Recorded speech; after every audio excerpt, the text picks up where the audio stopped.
Thank you all for coming. Just a couple of notes on the last week in CRT's life.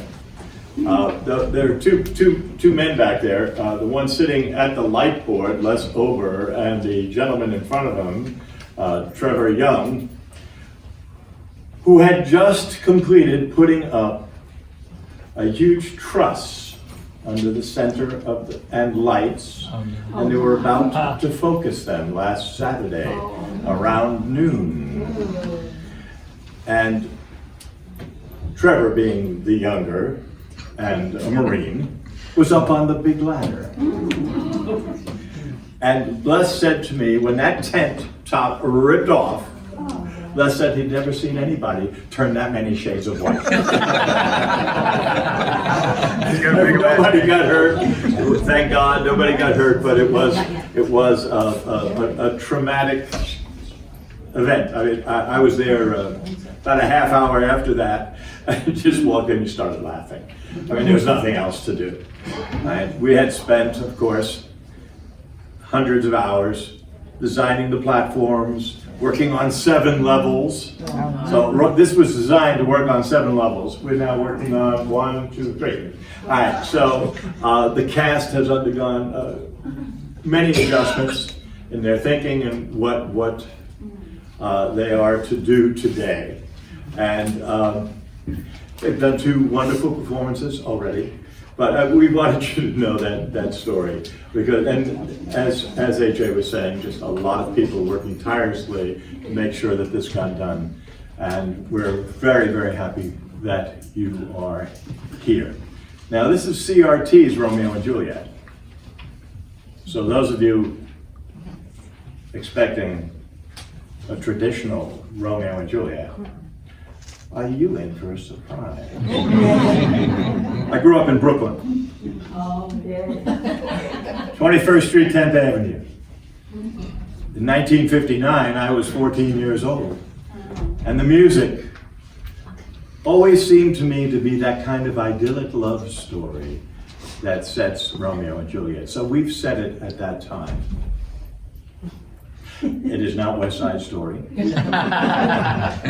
But we've added a couple of thises and that's for your pleasure.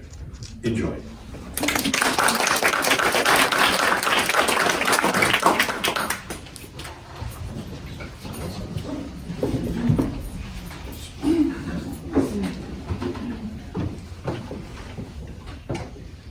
Once I had a secret love that lived within the heart of me.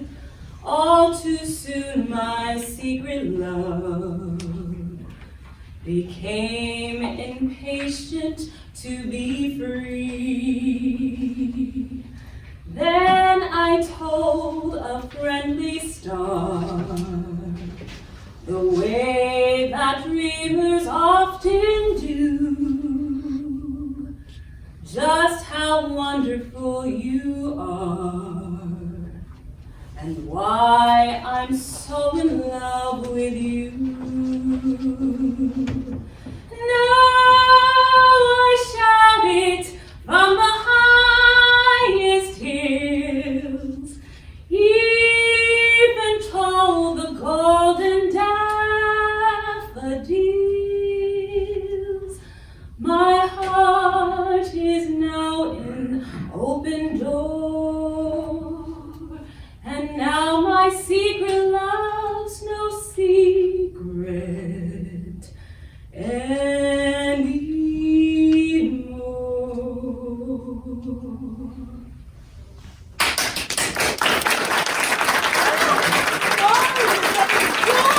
Isn't she wonderful? Hello. You know all the world's a stage, and every man must play a part. So I'm here to show you my art. Hula hoop, hula hoop. Everyone's playing with the hula hoop. Anyone can play from 3 to 110. Now, Shakespeare's play doesn't open something like this. There's certainly a prologue, but it's short and remiss. It tells only of the star-crossed pair who fell in love, which led to despair, and, well, you know the rest. So, let me start with a more boisterous tale of fighting and brawling and inevitable jail. The place is Brooklyn. The year, 59. The daughters of blood. That was the first sign. Feuds are rekindled. Families askew. Battles break out. Blood gushes anew. What caused the ruckus? The hate, the bad blood? No one remembers. But it returned in a flood. The young, in particular, rumble with no regret. And so the war goes on between Montague and Capulet. The young, in particular, the prince, he's the leader and keeper of peace. He's furious that battles go on despite his edict. And so, here they come. Oh, great. What a crazy story. As I said in the beginning, I must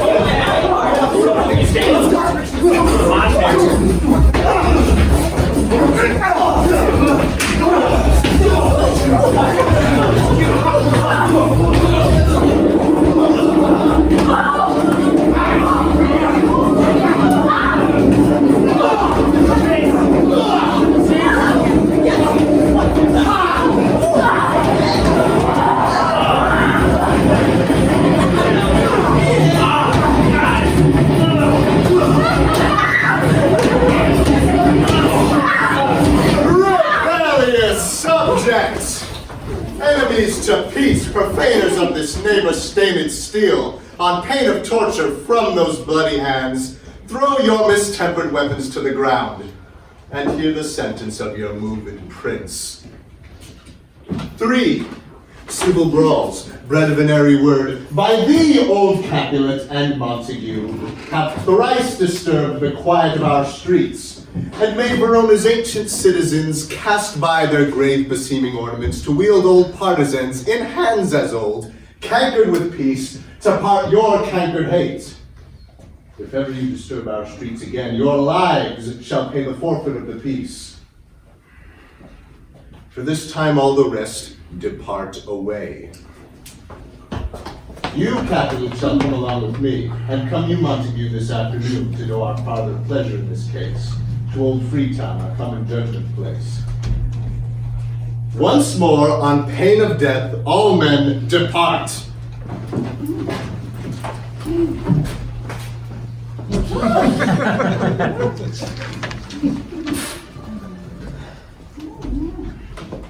Who set this ancient quarrel anew?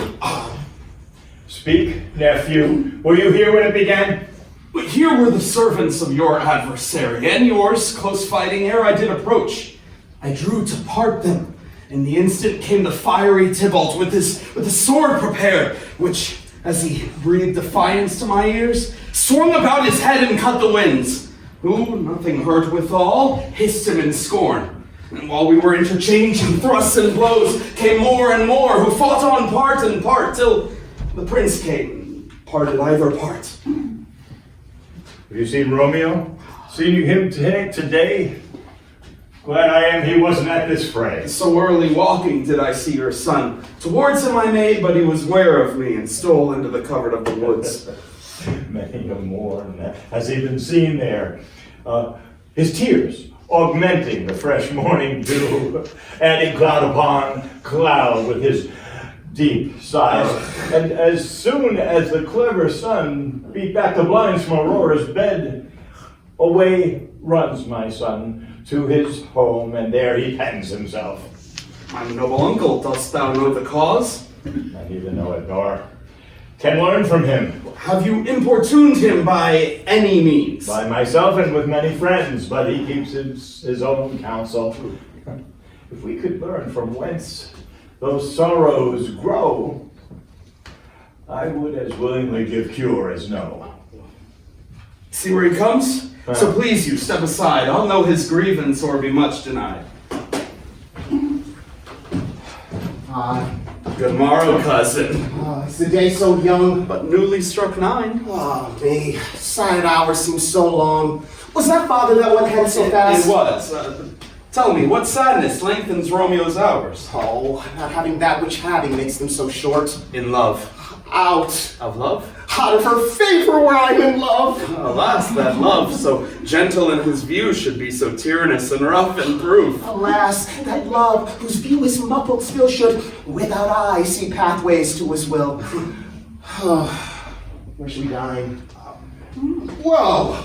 What fray was here? Yet, tell me not, for I've heard it all before. Here's much to do with hate, but more with love. Why then, oh brawling love, oh loving hate, or of anything of nothing first creates? A heavy lightness, serious vanity, misshapen chaos of well-seeming forms, a feather of lead, bright smoke, cold fire, sick health, still waking sleep. This is not what? This is not what it is. This love I feel I have no love in this. Dost thou not laugh? No, cuz, I rather weep. Good heart, at what? At thy good heart's oppression. Why such love's transgressions? Grief of my own lie heavy on my breast, which thou wilt propagate to have it pressed. With more of thine, this love that I shown, doth add more grief to much more of my own. Love is a smoke made from the fumes of sighs, being purged, a fire sparkling in lover's eyes, being vexed, a sea nourished in lover's tears. What is it else? A madness most discreet? A choking gall, a preserving sweet. Farewell, cuz. Soft. I will go along, and if you leave me so, you do me wrong. Then I've lost myself. I'm not here. This is not Romeo. Romeo! Yeah, he's some other where. Tell me, cousin, in sadness, who is that you love? What, do you want me to groan and tell? Groan, why no, but sadly tell me. Who? In sadness, cousin, I do love a woman. I aimed so near when I supposed you loved. All right, good mark, my man. She is fair, I love. All right, fair mark, fair cuz, as soonest hit. Well, in that hit, you miss. She will not be hit by Cupid's arrow. She has Diane's wit, and in strong proof of chastity, she's well armed against love's weak, childish bow. She lives uncharmed! Then she has sworn that she will still live chaste. She has! And in that sparing makes huge waste. She has forsworn love, and in not vowed to I live dead. I live to tell it now. Be ruled by me. Forget to think of her. Oh! Teach me how to forget to think. By giving liberty unto thine eyes, examine other beauties. Have you met Romeo? Hi. Oh, show me a maiden that is passing fair. What doth her beauty serve but as a note where I may read who passed that passing fair? No offense. Farewell, cuz. Thou cannot teach me how to forget. I will pay that doctrine or else die in debt. All right. You heard it.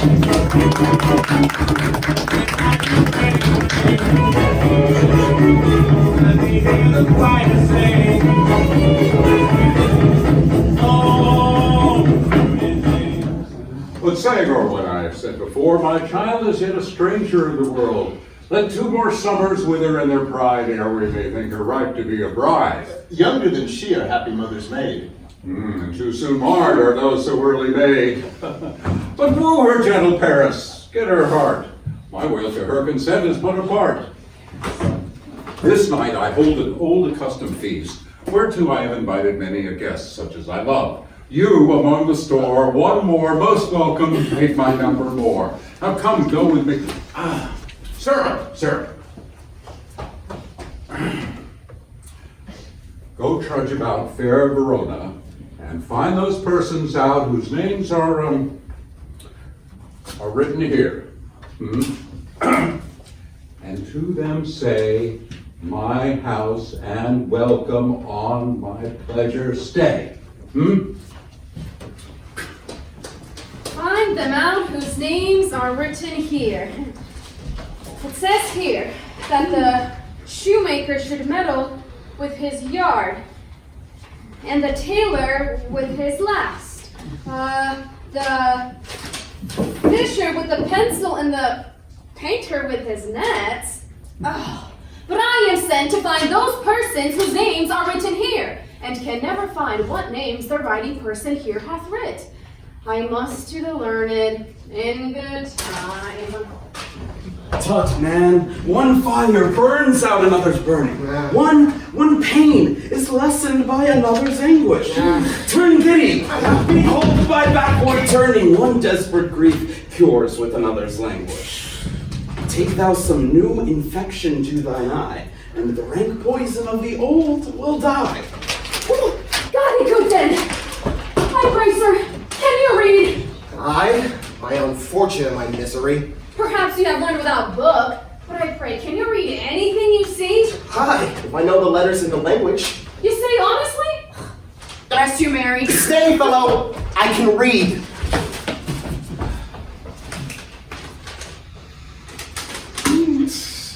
Senor Martino and his wife and daughters, the County Anselm and his beautiful sisters, the old widow Lady Vitruvio, my uncle Capulet and his wife and daughters, and my niece Rosaline and Livia. A fair assembly. Whither should I go? Up Whither? To supper. to our house. To whose house? My master's. Oh, indeed. Should have asked that day before. Now I'll tell you something without asking. My master is the great and rich Capulet. And if you'll be not of the house of Montagues, come and crash a cup of wine. Rest you, Mary. This same ancient feast of Capulet sups the fair Rosaline whom thou so lovest, and all the admired beauties of Verona. Go thither, and with unattainted eye compare her face with some that I shall show, and I will make thee think thy swan a crow. I'll go along to no such sight to be shown, but to rejoice in the splendor of my own. Okay.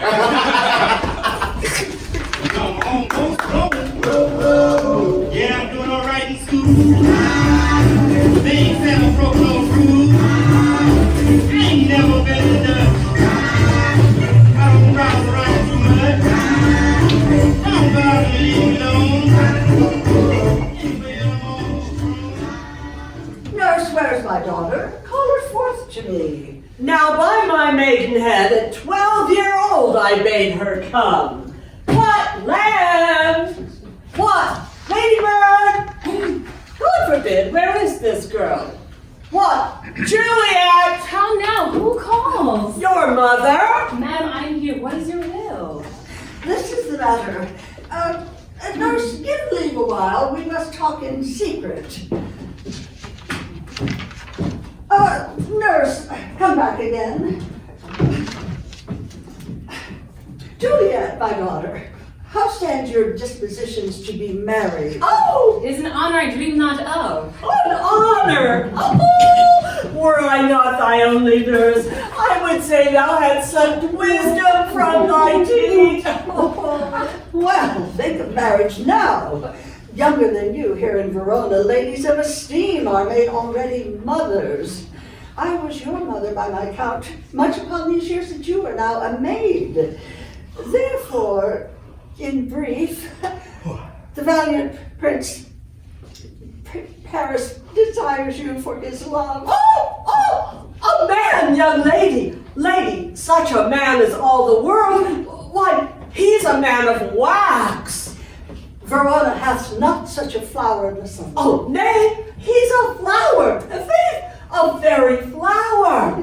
What say you? Can you love the gentleman? Well, this night you shall behold him at our feast. Read o'er the volume of his face, and find delight writ there in beauty's pen. So shall you share in all that he doth possess, by having him making yourself no less. No less, nay, bigger women grow by men. Speak briefly. Can you like of Paris's love? I will look to like if looking like you move, but no more will I dart my eye, and your consent give straight to make it fly. Madam, the guests are come. Supper served up. You're called, my young lady called, the nurse cursed in the pantry, and everything in extremity. We follow thee, Juliet.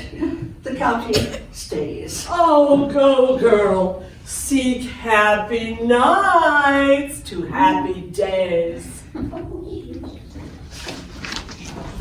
The drums really jumping, the cats are going wild. The music really in my dance this time.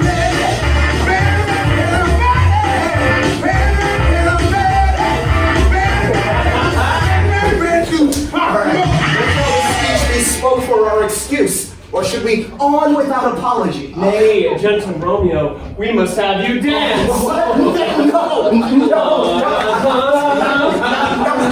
not I. Believe me, you have the dancing shoes with the nimble soles. I have a soul of lead, so stakes me to the ground, I cannot move. You are a lover. Borrow Cupid's wings and use them to soar above common. I am too sore and pierced with his shaft to soar with his light feathers. Give me a case to put my visage in. Come, knock, and enter. And no sooner in. Well, we mean well to go to this mask, but 'tis no wit to go. Why? Anyone ask? Had a dream tonight. And so did I. Yeah, what was yours? That dreamers often lie. While in bed asleep dreaming things true. Oh, then I see Queen Mab hath been with you. She is the fairy's midwife and comes in shape no bigger than an agate stone on the forefinger of an alderman, drawn with a team of little atomy over men's noses as they lie asleep. Her chariot is an empty hazelnut made by the joint squirrel or old grub.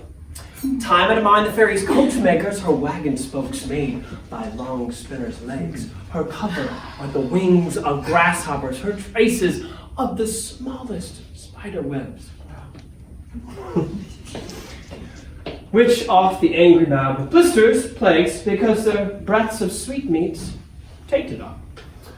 Sometimes she driveth over a courtier's nose, and then dreams he of smelling out the suit.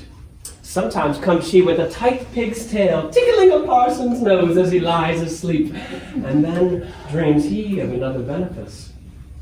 Sometimes she driveth over a soldier's neck, and then dreams he of cutting foreign throats, of breeches and moscatos, Spanish blades upheld to 5 fathoms deep, and then anon, drawn at the ear at which he starts and wakes, and being thus frightened, swears a prayer or two, and sleeps again. This is the very Mab that plats the manes of horses in the night, and bakes the elf locks and fowls such as hairs, which once untangled, much misfortune bodes. This is the hag when maids lie on their backs, presses them and learns them first to bear, making them women of good carriage. This is she! This is she! Peace! Peace, Mercutio, peace! Ah, thou talkst of nothing! True. I talk of dreams, which are the children of an idle brain, the god of nothing but vain fantasy, which is a thinner substance than air, more inconstant than the wind, which even now attempts to woo the frozen bosom of the north, and being angered, puffs away from thence, turning his side to the dew-dropping south. The wind thou talkst of blows us from ourself. Supper will be done and we'll be late. I fear too early, for my mind misgives some consequence, yet hanging in the stars shall bitterly begin its fearful date with this night's revels, and expire the term of a despised life close in thy breast by a vile forfeit of untimely death. But he that hath the steerage of my sail, direct my sail. On, bless ye, gentlemen. Strike drum.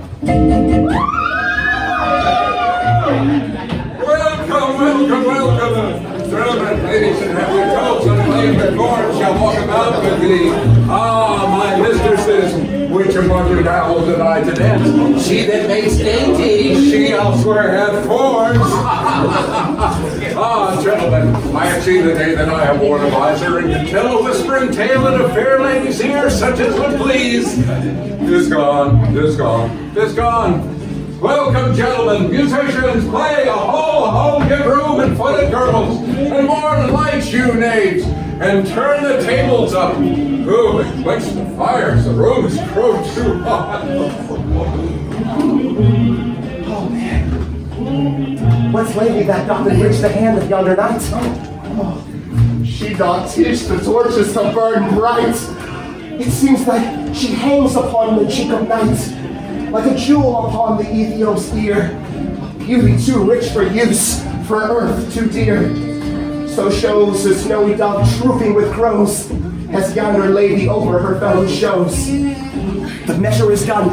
I will watch her place of stand, and a touch from hers would make blessed this rude hand. Has my heart loved till now, forswear its sight? For I've never seen true beauty until this night. This by his voice to be a Montague. Fetch my rapier, girl. What dares the slave come hither, covered in the antic face, to fleer and scorn our solemnity? Now by the stock and honor of my king, to strike him dead, I hold it not a sin. Ah, now, Fitzman, wherefore storm you so? My uncle is a Montague or foe, a villain that come hither in spite, to scorn in our solemnity this night. Ah, young Romeo, is it? 'Tis he, a villain Romeo. Content thee, gentle coz, let him alone. Bears him like a portly gentleman. And to say truth, Verona brags on him to be a virtuous and fair-governed youth. I would not, for the wealth of all this town, here in my house, do him disparagement. Therefore, be content. Let him alone. What fits when such a villain is a guest? I shall not endure him. He shall be endured. What good, my boy? I say he shall. Go to. Am I the master here or you? Go to.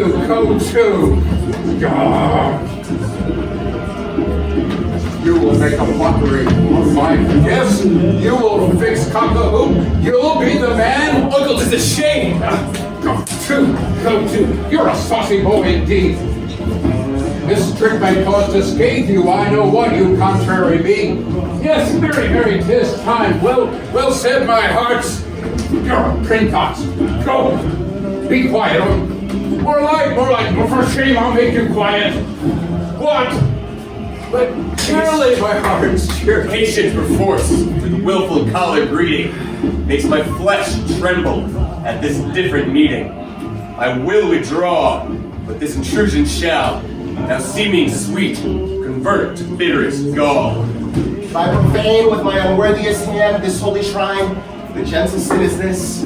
My lips, two blushing pilgrims, stand ready to smooth the rough touch with a tender kiss. Good pilgrim, you do wrong your hand too much, which merely devotion shows in this.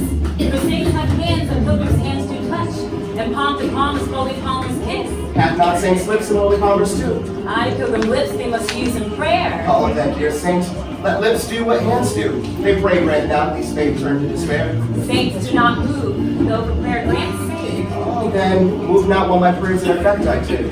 Thus from my lips, by thine, my sin is purged. Have my lips the sin that they have took? Sin from my lips, trespass sweetly urged. Give me my sin again. You kiss by the book. Oh, madam! Your mother craves a word with you. What is her mother? Mary Bachelor, I nursed her daughter you talked with all. I tell you, he that can lay hold of her shall have the chinks. Is she a Capulet? Oh, dear cows! My life's in my bows dead! Come hither, nurse. What is yon gentleman? Oh, that is young Tiberia, the heir of old Tiberia. No, he now going out of door. I know not. Go ask his name. Oh, if he be married, my grave will be my wedding bed. His name is Romeo, and a Montague, the son of your great enemy. My only love sprung from my only hate, to early seen unknown and known too late. Prodigious birth of love it is to me that I must love my loathed enemy. What 'tis? What 'tis? Or by my learned just now, dance ball. Juliet! Anon. Oh, come, let's let all the strangers now are gone.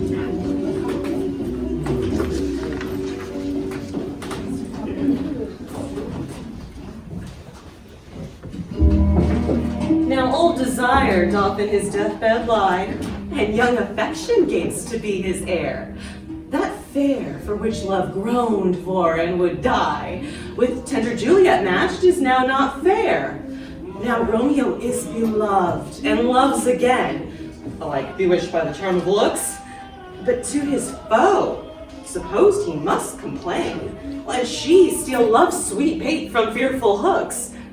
But being held a foe, he may not have access to breathe such vows as lovers used to swear. And she is much in love, her means much less to meet her new beloved anywhere. But passion lends them power.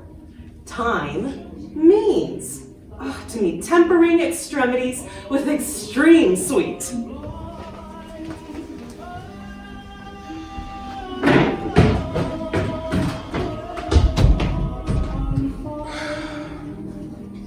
Can I move forward when my heart is still here? No. Turn back, dull earth, and find thy center out! Romeo! My good cousin Romeo! Romeo! He is wise, and all my life have stolen home to bed. He ran this way and left this orchard wall. Call, good Mercutio. Nay, I'll conjure too. Romeo, humorous, madman, passion, lover. Appear thou in the likeness of a sigh, speak but one rhyme, and I am satisfied. And if he were to hear you, thou wilt anger him. This would not anger him. 'Twould anger him to raise a spirit in his mistress' circle for some strange nature. Dream, dream, dream, dream, dream. Romeo! Come, he hath hid himself among the trees to be consorted with the humorous night. Blind is his love and best befits the dark. If love be blind, love cannot hit the mark. Oh, Romeo, oh, that she were a open arch, thou a popperin pear. Romeo, good night. I'll to my truckle bed. This field bed is too cold for me to sleep. Come, shall we go? Yeah, go then. 'Tis foolish to seek him here which wishes not to be found. And now the purple dusk of twilight time steals across the meadows of my heart. High up in the sky, the little stars climb, always reminding me that we're apart.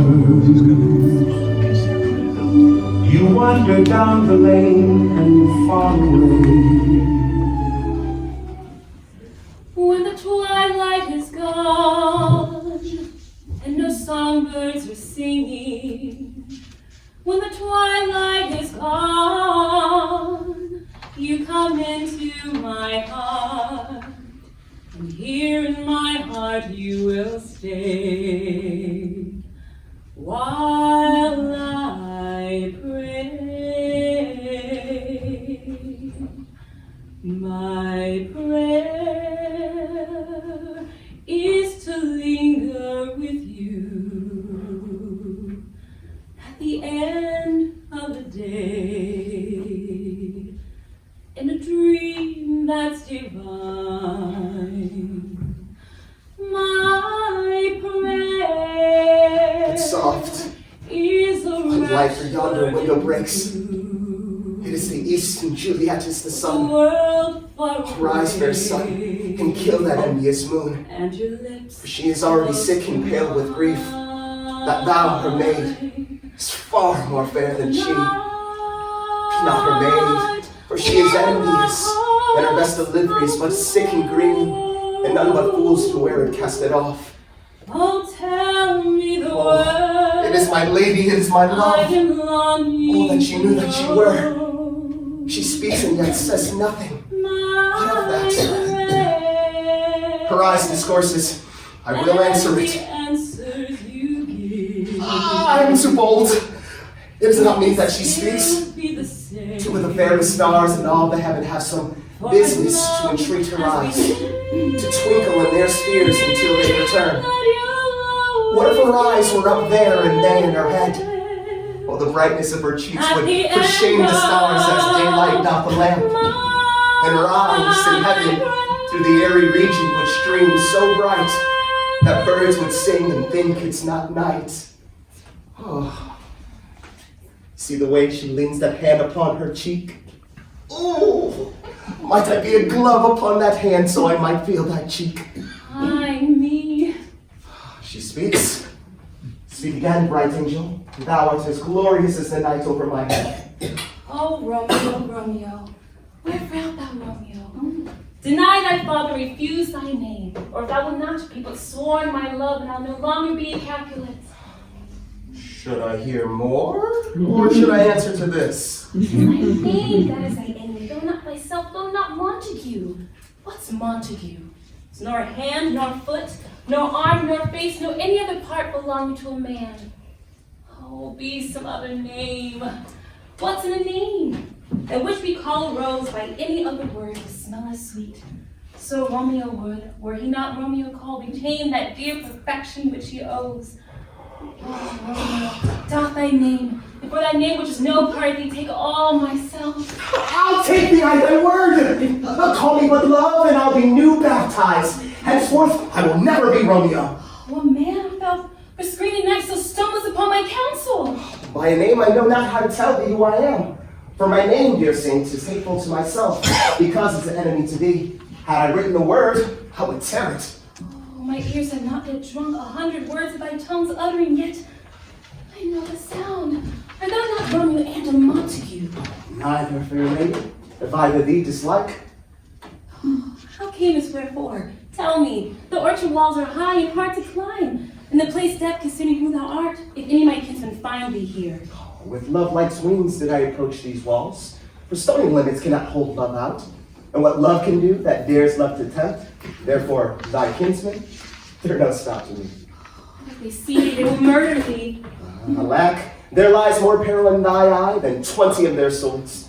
And thou but sweet, and I am proof against their enmity. Oh, I will not for the world may find thee here. I have night's cloak to hide me from their eyes.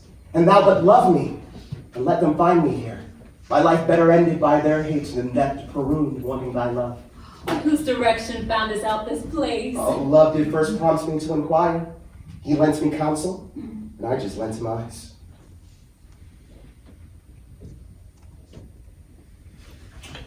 If thou love me, I know thou wilt say aye, and I will take thy word. But if thou swearest on me as proved false, at lover's perjury, as they say, Jewel laughs. Oh, gentle Romeo, if thou dost love, pronounce it faithfully. Or if thou thinkest I am too quickly won, I will frown and be perverse, and say thee nay, so thou wilt woo, but else not for the world. In truth, fair Montague, I am too fond, and therefore thou mayst think my behavior light. Oh, lady, I vow on yonder blessed moon that the tips of silver in all these fruit treetops. Oh, swear not by the moon, the inconstant moon, that monthly changes in her circled orb, lest thy love prove likewise variable. Then what should I swear by? Swear not at all, but thou wilt swear by thy gracious self, which is the God of my idolatry, and I will believe thee. Oh, my dear heart's love. Oh, do not swear. Though I have joined thee, I have no joy in this contract tonight. It's too rash, too unadvised, too sudden, too like the lightning which ceased to be ere one says it lightens.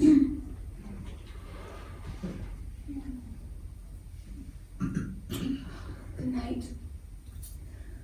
This bud of love, by summer's ripening breath, may prove to be a beauty's flower next we meet.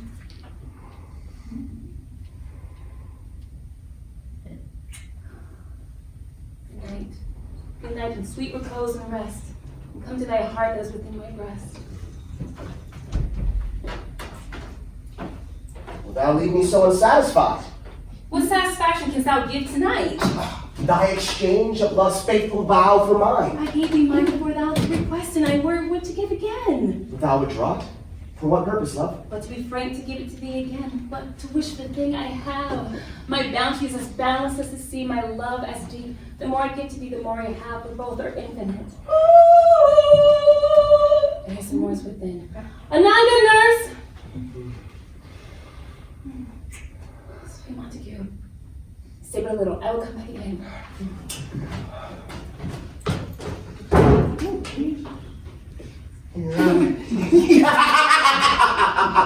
Oh, blessed, blessed night! I'm afeard it being night that all this is but a dream. It's too flattering sweet to be substantial. 3 words good morning, and good night indeed. If thy prince of love be honorable, thy purpose near. Send me word tomorrow, by what I prefer to come to thee, when and where one shall perform the rite, and all my fortunes at thy foot I'll lay, and follow my lord throughout the world. Madam! Anon, good nurse! Though thou meanest not well, I beseech you. Madam! Bye, come! Cease my strife, and leave me to my grief. So thrives my soul. 1,000 times. 1,000 times the worse to want thy light. Love goes towards love like schoolboys from their books, and love but love towards school with heavy looks. Oh. Romeo! Oh, by falconer's bold voice, to lure this gentle tassel back again. Bondage is hoarse and may not speak aloud. Yet I would tear the cave where echo lies and make her airy tongue more hoarse than mine with the repetition of my Romeo's name. It's my soul that calls upon my name. Oh, how silver sweet lovers' tongues by night, like the softest music to attending ears. Romeo! My love, What o'clock shall I sing to thee tomorrow? by the hour of 9. Oh, I will not fail. 'Tis 20 years till then.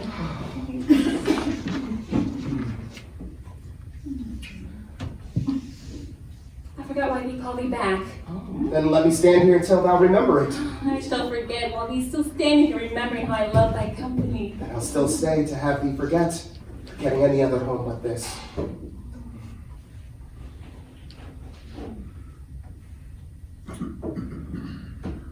It's almost morning.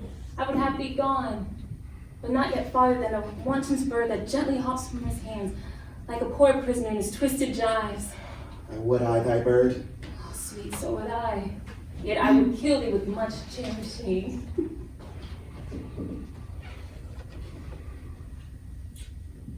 Good night. Good night.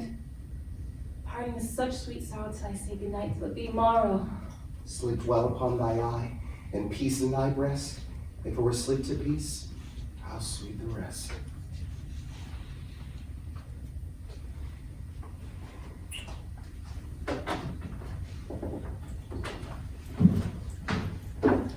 Hence I will go to my ghostly sire's close cell.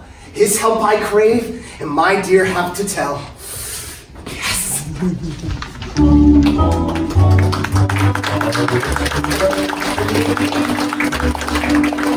In the little valley time, and the song that they were singing was for baby Jingle. And the little congregation prayed for guidance from above. Lead us not into temptation, bless this hour of meditation, guide him with eternal love. Yes! Yes! Yes! Good morrow, Father! Benedicite, what early comes so sweet saluteth me? Young son, it argues a distempered head, so soon to bid good morrow to thy bed. Care keeps his watch in every old man's eye, and where care lodges, sleep doth never lie, but where unbruised youth with unstuffed brain doth couch his limbs, there golden sleep doth reign. Therefore thy earliness doth me assure thou art aroused with some distemperate sure, or if not so, then here I hit it right. Our Romeo has not been in bed tonight. Ah, the last is true. The sweet rest was mine. God pardon sin. Hast thou with Rosaline? With Rosalind? Oh, my ghostly father. No, I forgot that name, and that name's woe. That's my good son. Where's thou been then? I'll tell thee, or I'll ask it again. I've been feasting with my enemy, where sudden one hath wounded me, and that's by me wounded. Both our remedies are within thy help in holy physics lie. I bear no hatred, blessed man, for lo, my intercession likewise steads my foe.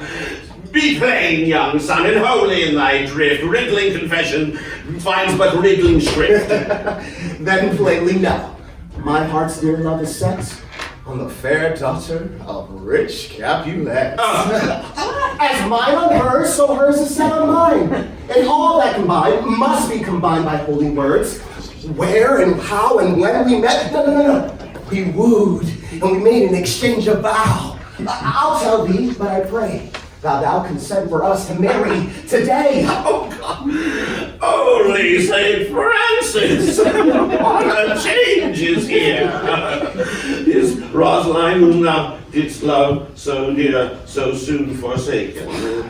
Young men's love then lies not truly in their hearts, but in their eyes. No, here upon thy cheek, the stain does sit of an old tear that has not washed off yet. Art thou changed? Well, pronounce this sentence then. Women may fall when there's no strength in men. Thou chide me oft for loving Rosaline. Oh, for doting, not for loving, pupil mine. And babs me for bearing love. Not to in a grave, to lay one in, another out to have. I pray thee, chide me not. Her I love now. Doth grace for grace and love for love allow. The other did not so. Oh, she knew well thy love did read by roach that could not spell. But come, young laborer, come go with me. In one respect, I'll thy assistant be, for this juncture, this union, shall perhaps so happy prove to turn your household's rancor to pure love. Let us hence! I stand on sudden haste! Wisely and slow. They stumble that run fast. They stumble that run fast.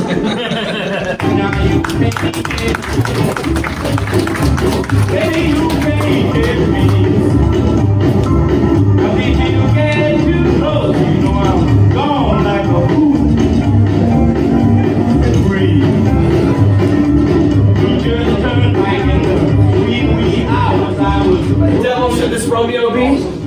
Came he not home tonight? Well, not to his father's, I spoke to his man. Pale-hearted wench that Rosaline torments him so that he will sure run mad. Tybalt, the kinsman to old Capulet? I sent a letter to his father's house. A challenge on my life. Romeo will answer it. Any man that may write may answer a letter. Nay, he will answer the letter's master, how he dares, being dared. Alas, poor Romeo, he is already dead. Stabbed with the white witch's black eye, through the ear with the love song, and his heart cleft pinned to the blind boy's butt shaft. And is he a man to encounter Tybalt? Why? What is Tybalt? Oh, more than the Prince of Cats? He is the courageous captain of compliments. He fights as you sing prick songs. He keeps time, distance, and proportion. He fights and rests his men and rests. 1, 2, and the third in your bosom. By Jesu, he's a very tall man. He's a very good blade. He's a very good whore. Here comes Romeo, here comes Romeo. You gave us the counterfeit fairly last night. Good morrow to you both. What counterfeit did I give you? The slip, sir, the slip. Can you not conceive? Oh, pardon, good Mercutio, for my business was great, and in such as case as mine, a man may stray courtesy. Such a case as yours constrains a man to bow in the hand. Oh, meaning to courtesy. Thou hast most kindly hit it. Almost courteous exposition. Nay, I am the very pink of courtesy. Oh, pink for flowers. Right. Well, then my pump has been well flowed. Okay, stop. Desires me to stop my tail against the hair. Here's goodly gear. What? Good ye good den, fair gentlewoman. Oh, is it good, Dan? 'Tis, I tell ye, for the body hand upon the dial was just now upon the prick of noon. Oh, out upon you, what a man are you? Ah, one gentlewoman that God had made himself to mar. Oh, by my troth, it is well said. Made himself to mar, quoth he? Gentlemen, can any of you tell me where I may find the young Romeo? Romeo?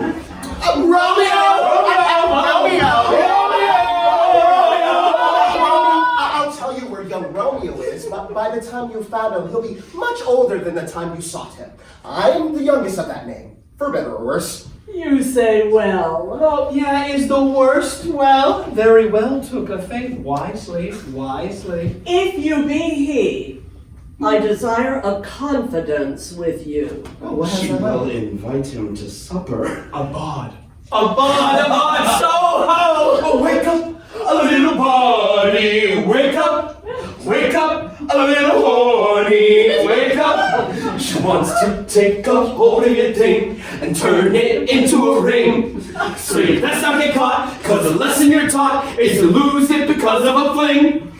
Wake up, a little party. Wake up, a little horny. Wake up, and we will be gone.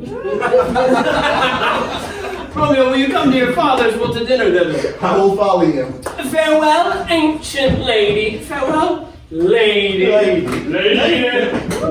Lady. Oh, I pray you, sir. What saucy merchant was this that was so full of his roguery? A gentleman that loves to hear himself speak. He'll speak more in a month than he should stand to in a minute. Ah, now afore God, I am so vexed that every part about me quivers. Oh, pray, sir, a word. And as I told you, my young lady bid me inquire you out. What she bid me say to you, I will keep to myself. Oh. But first let me tell ye, that should ye lead her in a fool's paradise, as they say, it were a very gross form of behavior, as they say, for the gentlewoman is young, and to deal double with her, well, truly, that would be a very ill thing to offer any gentlewoman, and very weak dealing. Oh, nurse! Nurse! Commend me to thy lady and mistress, I protest thee. I will tell her as much. Oh, Lord, she will be a joyful woman. Oh, what wilt thou tell her, nurse? You do not mark me? I will tell her that you do protest what I take to be a gentlemanlike offer. Bid her devise to come to Strip this afternoon. There in Friar Lawrence's cell, Juliet will be shrived and married. Here are thy pains. Oh, pray, no, not a penny, sir. No. Then go to, I say you shall. Oh, this afternoon, sir? Yes. She will be there. Peter! Oh, Peter! Oh, yes! Primrose Lane, life's a holiday on Primrose Lane. Just a holiday on Primrose Lane.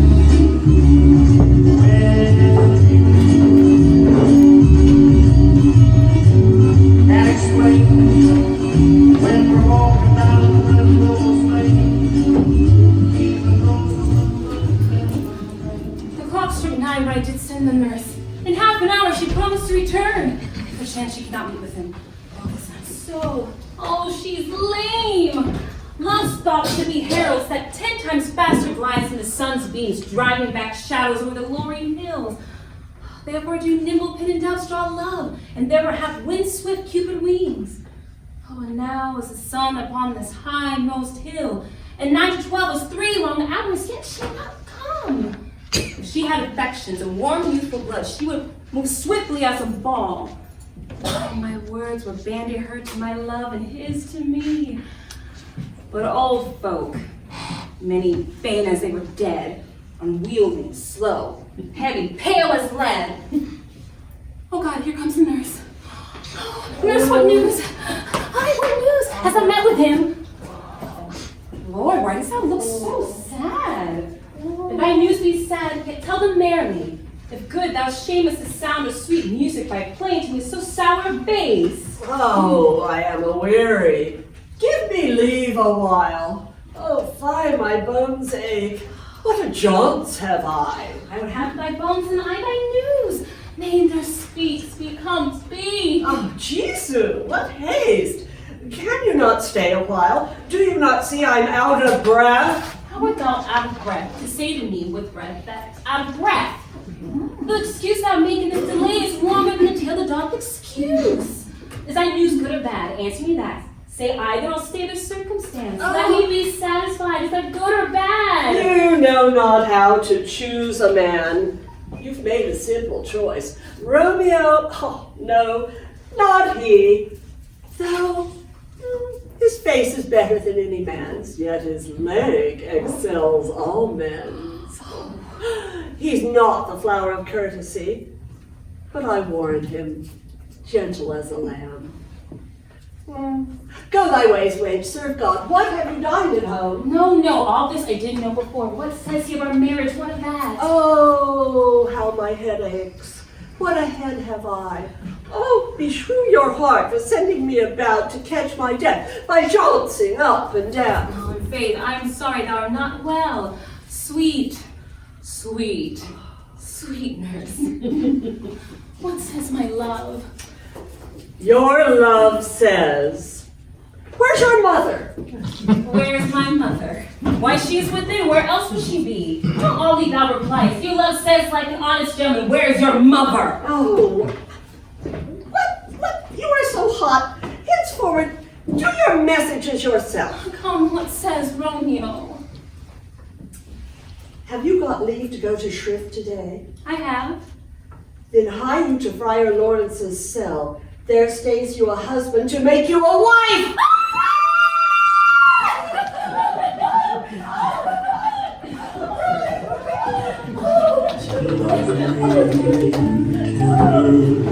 Love me sweet, never let me go.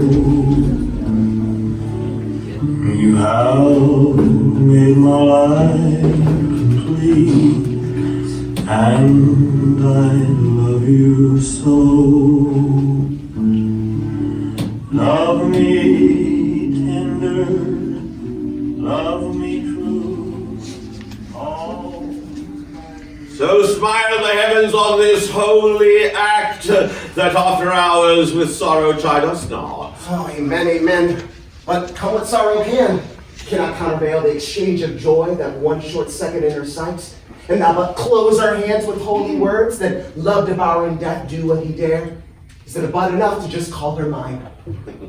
These violent delights have violent ends, and in their in their triumph die like fire and powder, which when they kiss consume. The sweetest honey is loathsome in his own deliciousness, and in its taste confounds the appetite. Therefore, love moderately. Long love doth so.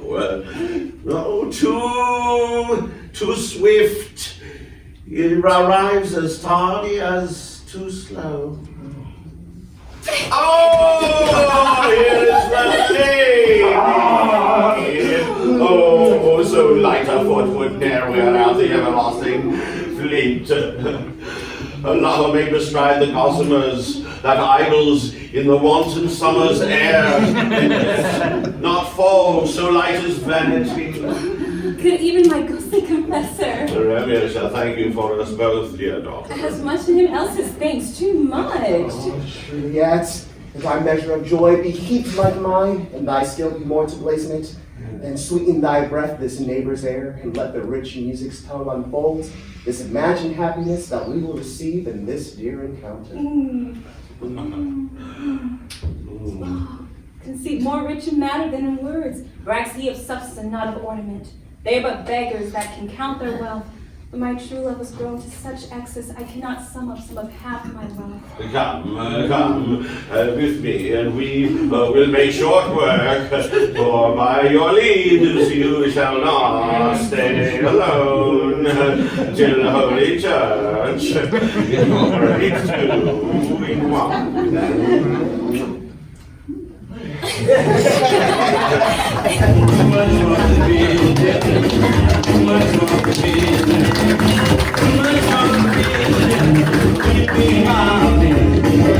Say the tall gentleman trying to run me up the creek. Say you can buy it, go on, try it. You can pay me next week. Much more to be than this. Much more to be. Much more to be than Baby, good Mercutio, let's retire. The day is hot, the capitals are abroad, and if we meet, we shall not escape a brawl. For now, these days is the mad blood stirring. Arctic, like one of those fellows, and when he enters the confines of a tavern, claps his sword upon the table and says, God send me no need of peace. And by operation of the second cup, draws him on the drawer, when indeed there is no need. Am I like such a fellow? Come, thou art as hot to jack as any in thy mood in Italy, and as soon moody to be moved, as soon moved to be moody. What two? Nay, and there were two such, we should have none shortly, for one would certainly kill the other.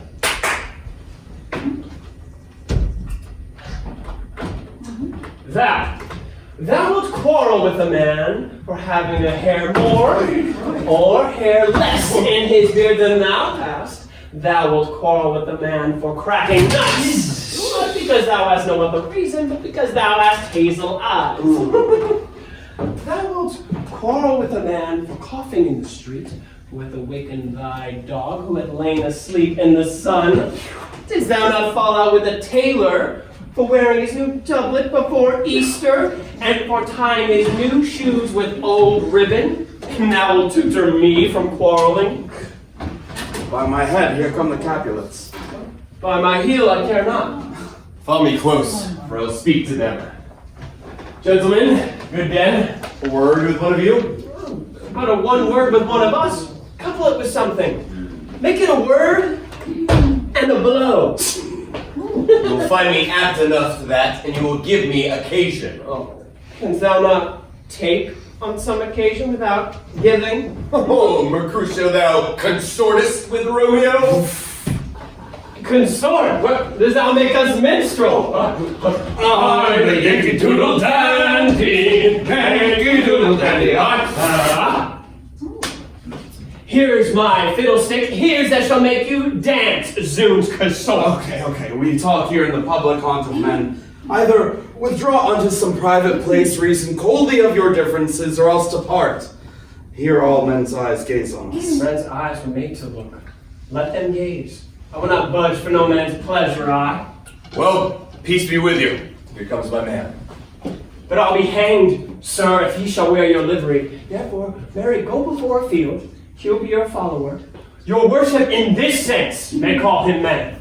Romeo, the love I bear thee can afford no better term than this. Thou art a villain. Oh, Tybalt! The reason I have love for thee doth much excuse this appertaining rage to such a greeting. A villain? No, I am not. Therefore, farewell. Thou knowest me not. Boy, it shall not excuse the injuries that thou hast done me.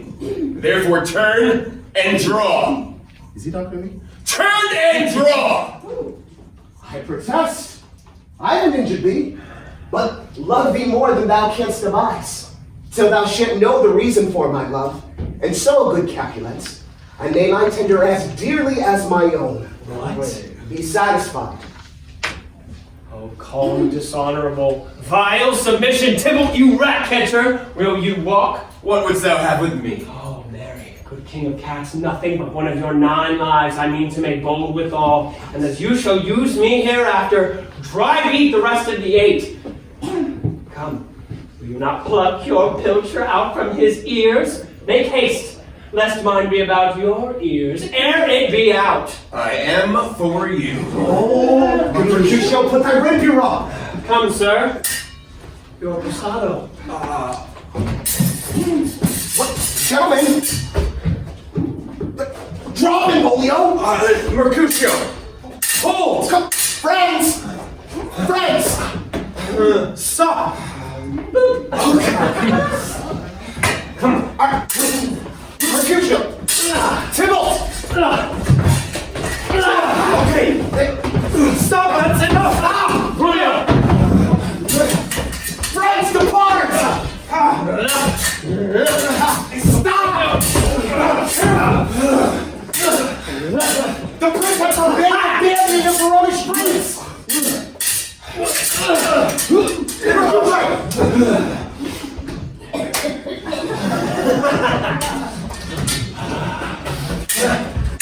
Mercutio! Stop!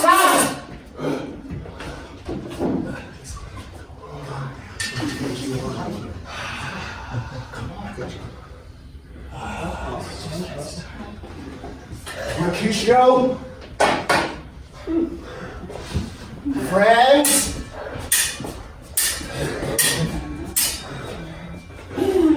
We'll do something. I'm gonna stop this!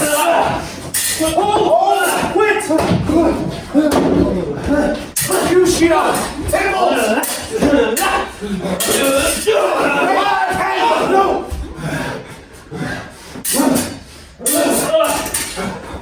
Mercutio! Stay! I said stay!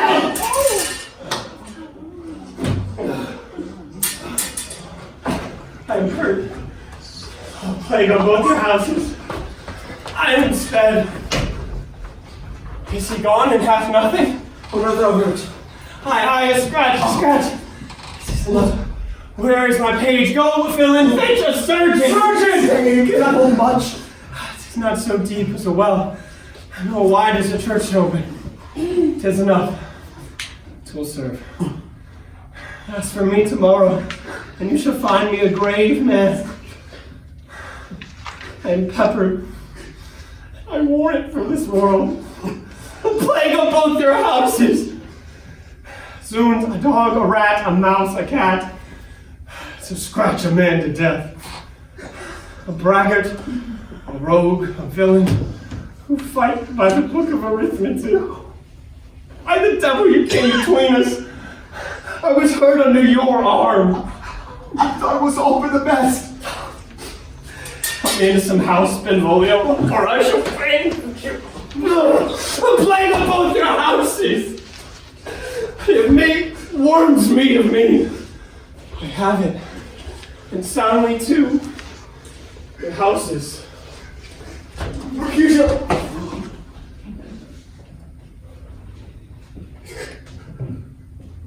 This gentleman, Prince's near ally, my very good friend, has got this mortal hurt on my behalf. My reputation stained by Tybalt's slander.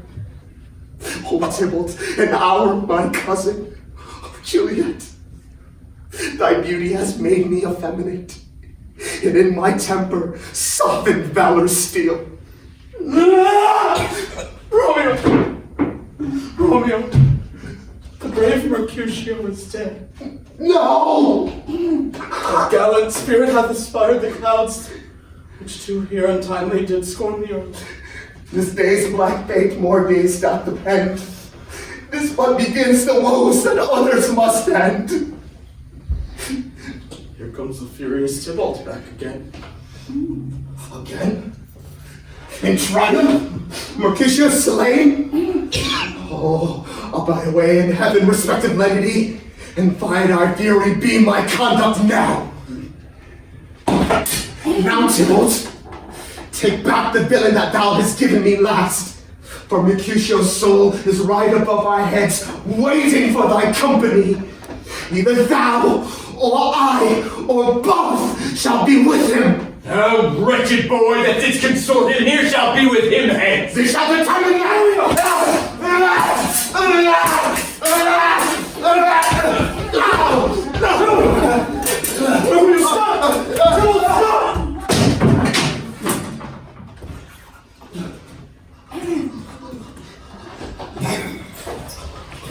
Romeo, be gone, away. The citizens are up in Tybalt slain. Stand not amazed, the prince shall deem thee death if thou art Scot. Let's be gone away. Oh, I am fortune's fool. Why dost thou stay?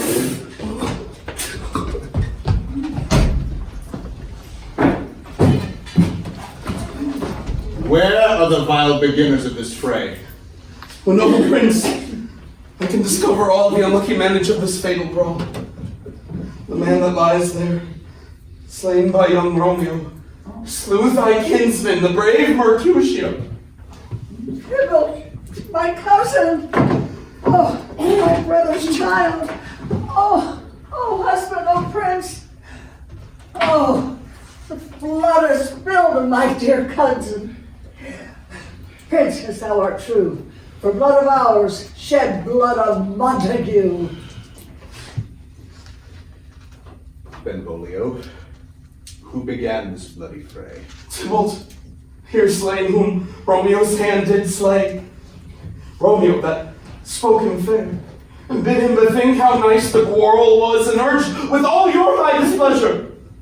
All this uttered with gentle breath, calm look, knees humbly bowed, could not take truce with the unruly spleen of Tybalt, tough to peace.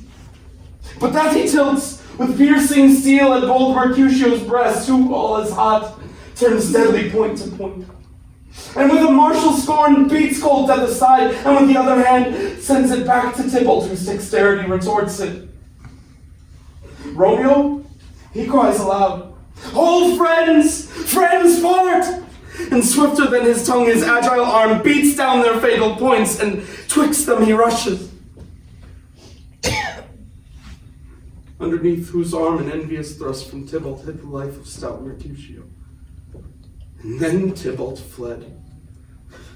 But by and by comes back to Romeo, who had but newly entertained revenge, and to it they go like lightning. For ere I could draw to part them was Tybalt slain, and as he fell, did Romeo turn and fly.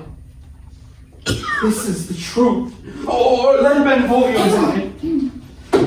He is a kinsman to the Montague.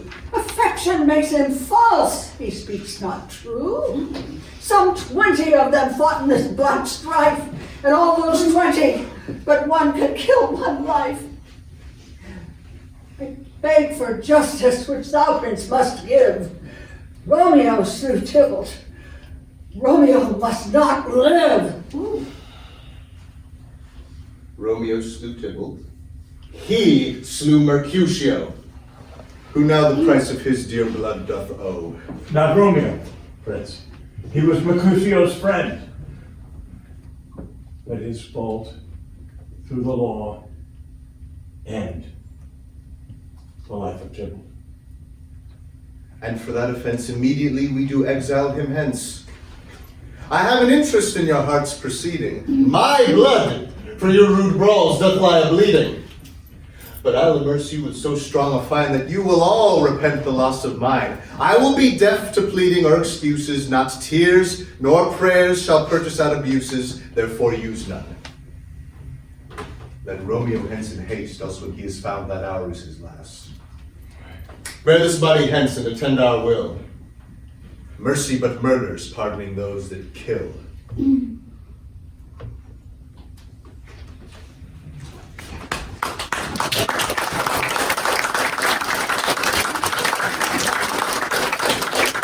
We will be taking a 15-minute intermission. All right. Act 2 takes a different turn in our Act 2, of course, for the conclusion of Romeo and Juliet.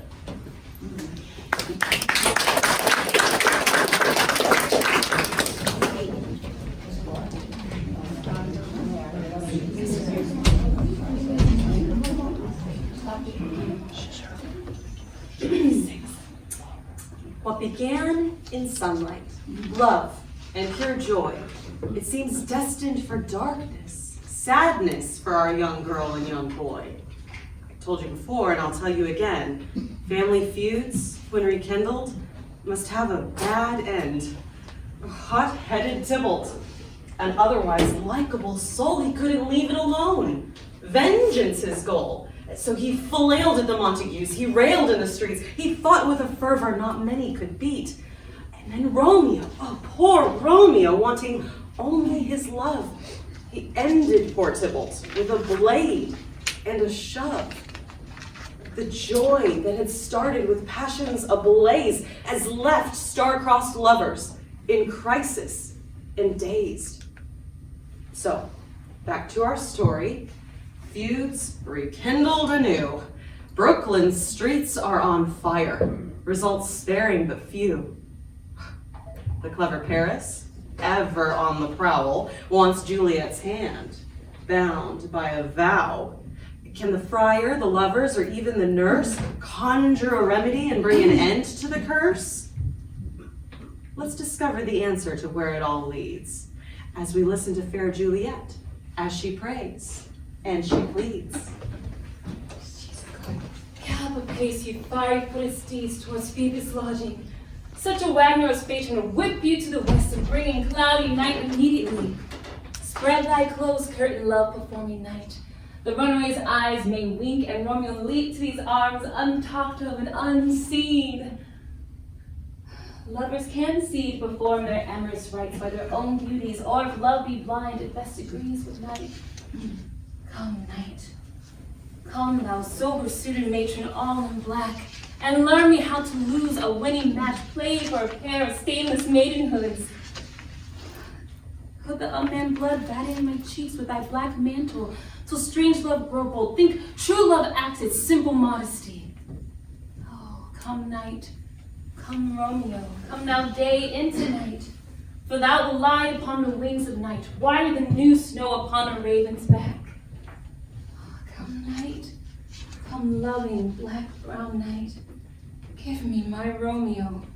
And when I shall die, take him and cut him out into little stars, and he will make the face of heaven so fine that all the world will be in love with night and pay no worship to the garish sun. Though I have bought the mansion of love but not possessed, and though I'm soul not yet enjoyed, so tedious is this day as is some night before a festival to an impatient child who hath new robes and cannot wear them. Oh, here comes my nurse, and she brings news. And every tongue that speaks for Romeo's name speaks heavenly eloquence. Oh, nurse, what news? What news? Why dost thou wring thy hands? Oh, alas, the day. He's dead. He's dead. He's dead. We are undone, lady. We are undone. He's dead. He's gone. He's killed. He's dead. Can heaven be so envious? Romeo can, though heaven cannot. Oh, Romeo, Romeo, whoever would have thought it, Romeo? Oh, devil, thou torment me thus. This torture should roar through dismal hell. Romeo slain himself, say thou but I, and that bare eye, thou will poison more than the death-darting eye of cockatrice. I and that eye, there should be an eye, with all eyes shut, must answer I. These slaves say I've not known but brief sounds determine my weal or woe. I saw the wound. God save the mark in his manly breast. Oh, pale corse, bloody pale corse, pale, pale as ashes, all bedaubed in blood, all gore blood. Oh, I sounded at the sight. Oh, heart, poor faith, how break at once. To prison eyes ne'er look upon liberty, while earth to earth reside in motion here, and thou, Romeo, shall press one heavy bier. Oh, Tybalt, the best friend I had, oh, courteous Tybalt, oh, honest gentleman, that ever I should live to see thee dead. What storm blows so contrary? Is Romeo slaughtered and Tybalt dead, my dearest cousin and dear lord? Trumpets sound like general doom, for whose limit of those two are gone? Oh, Tybalt is gone. Romeo is banished. Romeo that killed him, he is banished. Oh God, did Romeo's hand spill Tybalt's blood? It did, Alas the day, it did! Oh, serpent head with such a flowering face. The dragon ever keeps such a fair cave. Beautiful tyrant angelical being. Oh, deceit must stay in such a gorgeous palace. There is no trust, no faith, no honor in men. All are perjured, all forsworn, all not, all dissemblers. Where is my man? Some aqua vitae here! Oh, these griefs, these woes, these sorrows make me old. Shame come to Romeo. Blister be thy tongue for such a wish. He was born not to shame. Upon his round shame is a shame to sit. For 'tis a throne where honor may be crowned, sole monarch of the universal earth. Oh, what beast was I to chide at him? You would speak well of him who killed your cousin. Shall I speak ill of him as my husband? Oh. Oh, my poor lord. What tongue shall smooth thy name when I, 3 hours' wife, have mingled it? Oh, if a villain dost kill my cousin, my villain cousin would have killed my husband. Back tears to your native spring. My tributary drops belong to woe, and stately offer up to joy. My husband lives that Tybalt would have slain, and Tybalt is dead that would have killed my husband. All this is comfort, wherefore I weep then. Tybalt is dead. Romeo vanished. That one word, vanished, when spoken as father, mother, Tybalt, Romeo, Juliet. Oh, all are slain, all is dead. There's no comfort, no end. Where's my father and mother, nurse? Weeping and wailing over Tybalt's corse. I'll bring you to them. May I take you thither? They would wash his wounds with their tears. Mine will be spent when theirs are dried for Romeo's banishment. I, maid, died maiden widowed. Come, nurse. Come to my wedding bed. For death and not Romeo shall take my maiden head. I'll bring you Romeo to comfort you. I wot well where he is. Oh, your Romeo will come to you at night. I'll to him. He's hid in Friar Lawrence's cell. Oh, find him and give this ring to my true light and tell him to come hither to take his final farewell. Oh.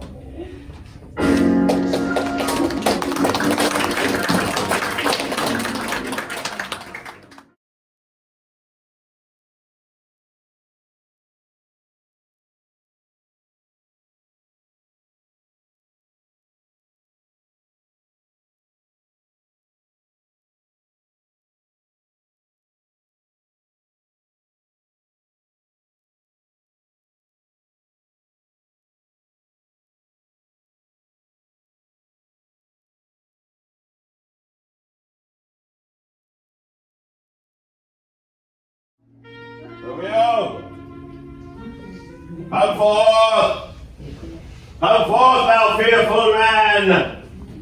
Thou wedded to calamity. Father? Father, what news? What is the prince's doom? What craves the acquaintance at my hands that I yet know not? A gentler judgment vanished from his lips, not body's death, Oh, but body's banishment. banishment!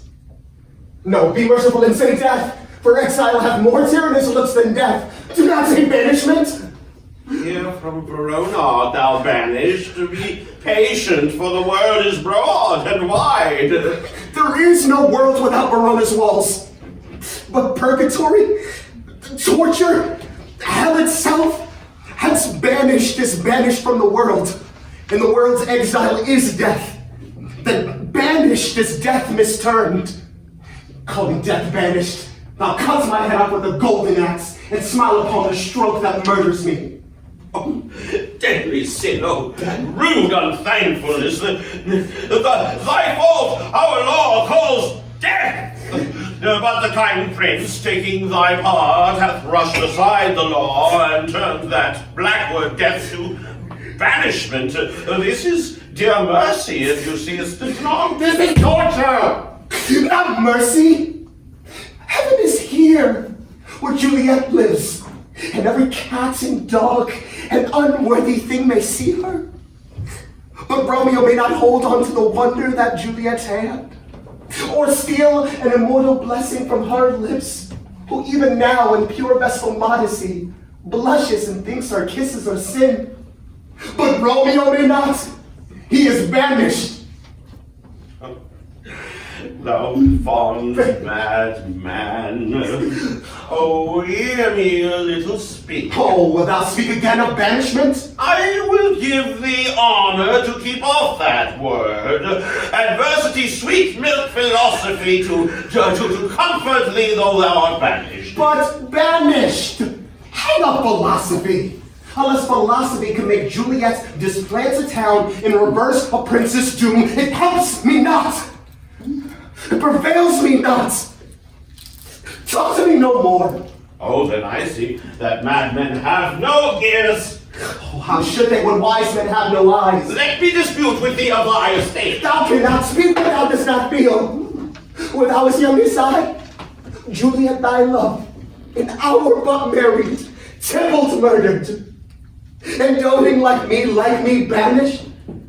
Then the mightiest speak, then thou mightiest tear thy hair out, and fall to the ground as I do now, taking the measure of an unmade grave. I come from Lady Juliet! Welcome then. Oh, holy friar. Oh, learned friar. Can you tell me, where is my lady's lord? Where is Romeo? There, by his own tears made drunk. Oh, even in my lady's case, just in her case. Oh, woeful sympathy, hideous predicament. Oh, even so lies she, blubbering and weeping, weeping and blubbering. Oh, stand up, stand you and be a man, for Juliet's sake. Stand, rise and stand. Oh, why should you fall into so deep an oh, nurse. Oh, sir, oh, death's the end of all. You speak of Juliet. How is it with her? Doth not she think me an old murderer? Oh, she does not speak, but weeps and down falls on her bed, starts up again, and Tybalt calls, and then on Romeo cries, and then down falls again. Oh. As if that name shot from a deadly level of a gun did murder her. As if that name's cursed hand murdered her kinsman. Tell me, friar, tell me, in what part of this vile anatomy doth my name lodge? Tell me so I may suck this hateful wretch! Art thou a man? Thy form cries out thou art. Thy tears are womanish.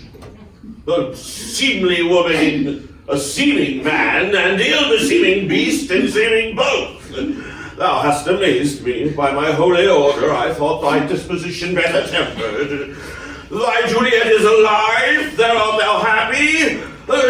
Tybalt would kill thee, but thou slewest Tybalt, thereof thou happy. The law that threatens death becomes thy friend, and changes it to exile, thereof thou happy. But like a mishaved and sullen wench, thou pounced upon thy fortune and thy love. Get thee to thy love, as was decreed. But look thou stay not till the watch be sent, for then thou canst not pass to Mantua, where thou shalt live, till we can find a time to beg pardon of the prince, and call thee back. Nurse, commend me to thy lady. Go forth, and bid her Romeo is coming. Oh, Lord, I could have stayed here all the night to hear good counsel. Lord, what learning is! Oh, my lord, I'll tell my lady you will come. Do so, and prepare my suite to chide. Oh, sir, she bid me give you this ring, sir. Now, hie you, make haste, for it grows very late. How well my comfort is revived by this. Go hence, good night, and here stands all thy state. I'll be gone before the watch be set, or day by day, by break of day, disguised from hence, sojourn in Mantua. I'll find out thy man, and he shall signify from time to time any good chance that happens to you here. So, give me your hand. It is late. Good night. Farewell. But a joy past joy calls out to me. But a grief so brief to part with thee. Farewell.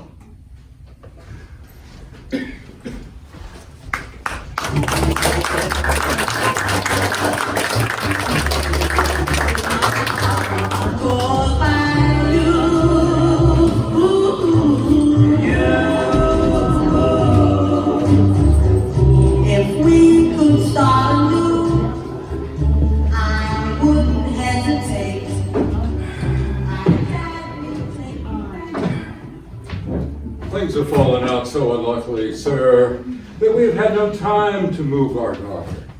Now look you, she loved her kinsman Tybalt dearly, and so did I.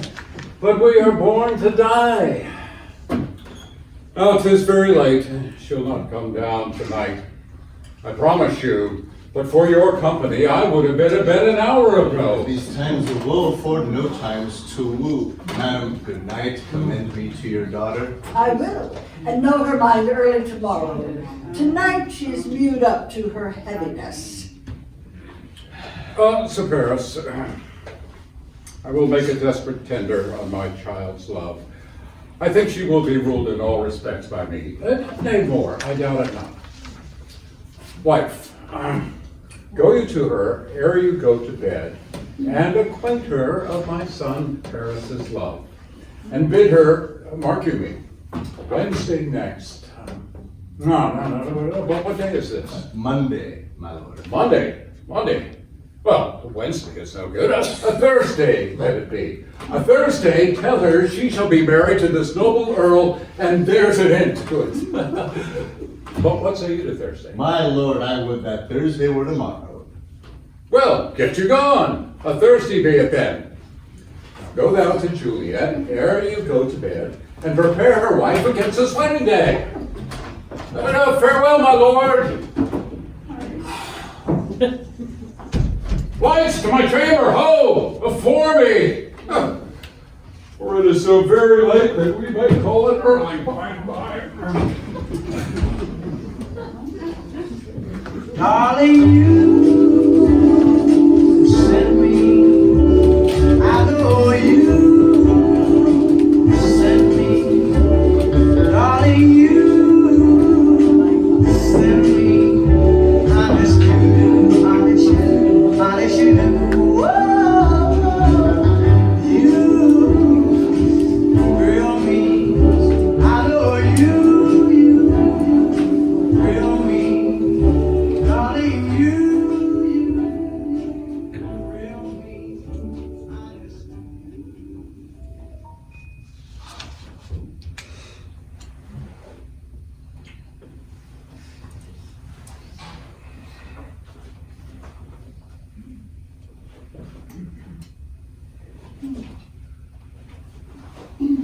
Well, thou be gone. It's not yet near day. It was the nightingale and not the lark that pierced the fearful hollow of thine ear. Nightly she sings on yon pomegranate tree. Believe me, love, it was the nightingale. It was the lark, herald of the morn, no nightingale. But love, what envious streaks do lace the severing clouds in yonder east? The night's candles are burnt out, and Jocking Day stands on tiptoe on the misty mountaintops. I must be gone and live, or stay and die. Yon light is not daylight. I know it I. It is some meteor the sun exhaled to be to thee a torchbearer and light thee on thy way to Mantua. If you are still yet, God needs not be gone.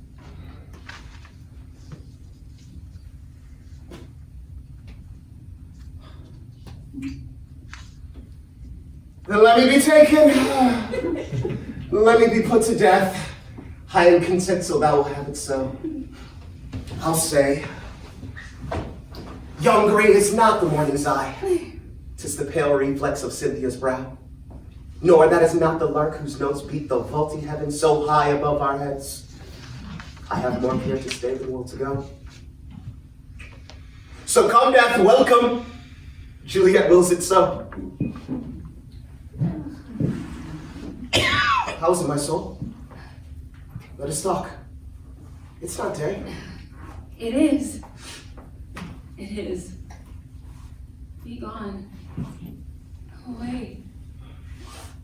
It is the lark that sings so out of tune, straining harsh discords and unpleasing sharps. Some say the lark makes sweet division. 'Tis not so, for she divided thus. Some say the lark and Lovato change eyes. Oh, I really change voices too. Since arm to arm that voice thought this affray, hunting thee hence up to hunts to this day. Be gone, more light and light it grows. More light and darker woes. Madam! Nurse! Your lady mother is coming to your chamber. The day is broke. Be wary. Look about. The window let light in and let life out. One kiss and I'll descend.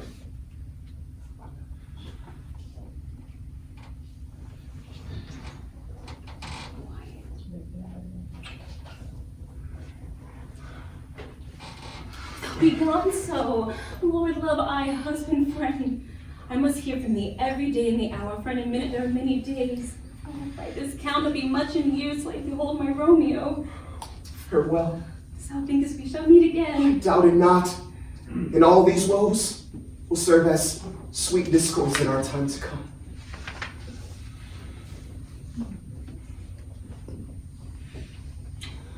Oh, I have an ill dividing soul. Methinks I see thee now. This is one so low as is dead in the bottom of a tomb. Either my eyesight fails or thou lookest pale. Trust me, love. In my eyes, so do you. Dry sorrows drink our blood.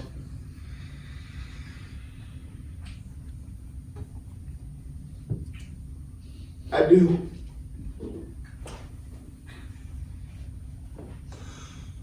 Adieu.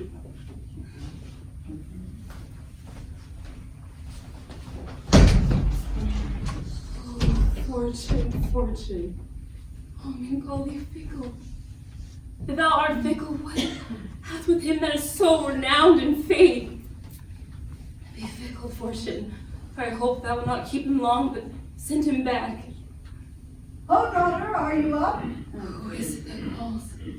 Oh, it's my lady mother. Is she not down so late or up so early? One unaccustomed cause procures her to hither. Why, how now, Juliet? Madam, I am not well. Ever more grieving and weeping for your cousin's death?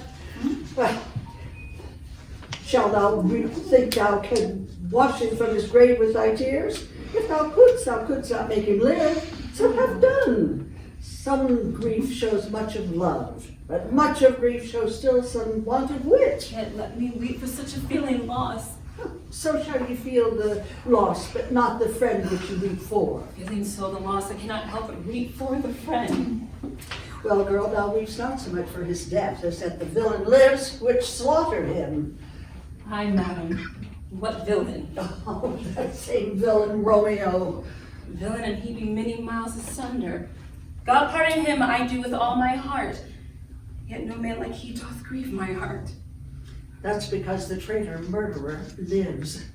Aye, madam, from the reach of these my hands, which none but I might avenge my cousin's death. We shall have vengeance for it, fear thou not. Then weep no more. I'll send to one in Mantua, where that same banished renegade doth live, shall give him such an unaccustomed dram that he shall soon keep Tybalt company. and then I hope thou wilt be satisfied. Indeed, I shall never be satisfied with Romeo until I behold him dead, as is my poor heart, so kinsman vexed. Madam, if you can find out but a man that could bear poison, I would temper it, and Romeo shall soon be seat thereof, shall soon sleep in quiet. Oh, how my heart abhors to hear him named, and cannot come to him, to wreak the love I bore my cousin upon he who hath slaughtered him. Find thou the means, and I'll find such a man. But now, I'll tell thee joyful tidings, girl. Joyful tidings come in such a needful time. What are they, beseech your ladyship? Well, thou hast a careful father child, one who, to keep thee from thy heaviness, hath sought out a sudden day of joy, that thou expects not, nor I look not for. Madam, in happy time, what day is that? Marry, my child, early next Thursday morn, the noble, gallant, and young gentleman, the county Paris at St. Peter's Church, shall happily there make thee a joyful bride. Now at St. Peter's Church and Peter too. He shall not make me there a joyful bride. I want to write such a place that I must wed ere he husband comes to woo. I pray, tell my lord and father, madam, I will not marry yet. When I do, I swear it'll be Romeo, whom you know I hate, rather than Paris. This is news indeed. Here comes your father, you tell him so yourself, and see how he will take it at your hands. When the sun sets, the earth doth drizzle dew. For the sunset of my brother's son, and rains down right. How now, a conduit girl? Oh, still in tears, never more showerings. Well, how now, wife, have you delivered to her our decree? Aye, sir, but she will none. She gives you thanks. I would the fool were married to her grave. Soft, take me with you. Take me with you, wife. How? Will she none? Doth she not give us thanks? Is she not proud? Doth she not consider herself worthy, unworthy, such she is, that we have wrought so worthy a gentleman to be her bride? Proud you have, and thankful that you have. Proud to never be of what I hate, but thankful to hate that has even meant love. How get child logic? What is this? Proud, and I thank you not, and still not proud, mistress minion mine? Well, proud me no prouds, and thank me no thankings, but hie thee to church with Paris a Thursday next, or I will drag thee on a hurdle thither. Out, you green sickness baggage you carry in, you tallow face. Oh, fine. Oh, Father, I beseech you on my knees, hear me with patience, but speak a word. Down, wretch, I tell thee what. Get thee to church o' Thursday, and never before look me in the face. Reply not, speak not, do not answer me, my fingers itch. Oh, wife, we scarce thought us blessed, that God had lent us but this only child. But now I see that this one is too much, and that we have a curse in having her. Out on her, Hildy! Oh, God in heaven, bless her! You are wrong, my lord, to rate her so! Oh, and why, my lady wisdom? Hold your tongue. Good prudence, smatter with your gossips go. I speak no treason. Oh, Goddy. Oh, may not one speak? Hush, you mumbling fool. Utter your gravities or a gossip's bowl, for here we need it not. Oh, you're too hot. God's bread, it makes me mad. Day, night, work, play, alone and in company, and still my care hath been to have her matched. And having now provided a gentleman of noble parentage, a fair domain, youthful, nobly lined, stuffed, as they say, with honorable parts, and proportions as one thoughts would wish a man, and then to have this wretched, puling fool, this whining mammoth, in her mercy, to answer, oh, I will not wed, I cannot love, I am too young, I pray you pardon me.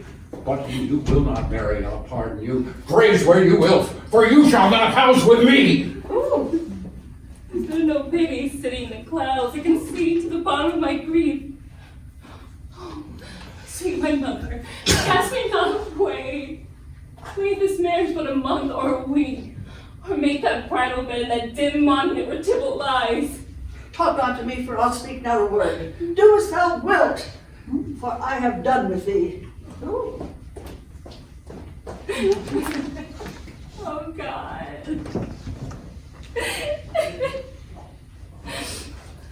Oh, nurse, how shall this be prevented? My husband's on earth, my faith in heaven. How shall that faith be returned to me? To earth, lest my husband send it to me from heaven by leaving earth. Comfort me, counsel me, some comfort, nurse. Faith, here it is. Romeo is banished and gone to all the world, so he dare ne'er come back to challenge you, or if he did, it needs must be by stealth. Since the case so stands as now it doth, I think it best you married with the county. Speakest thou from thy heart? Oh, from my soul too, else beshrew them both. Amen. What? Well, thou hast comforted me marvelous much. Go in and tell my lady mother that I am gone, having displeased my father to holy Lord itself, to make confession and to be absolved. Oh, Mary, I will. Oh, and this is wisely done.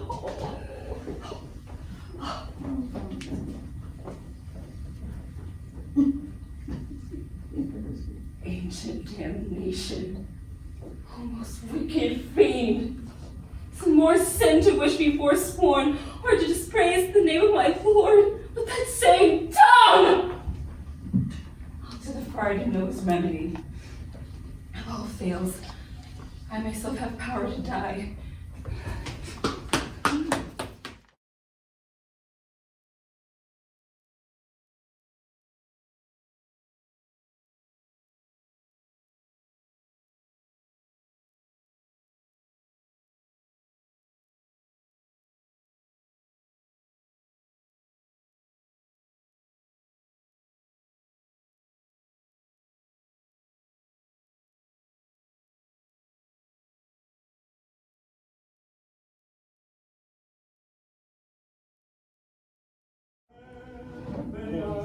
On Thursday, sir, the time is very short. Oh, my father Capulet will have it so, and I am nothing slow to slack his haste. You say you do not know the lady's mind, uneven is the course, I like it not. Immoderately she weeps for Tybalt's death, and therefore have I little talked of love, for Venus smiles not in a house of tears.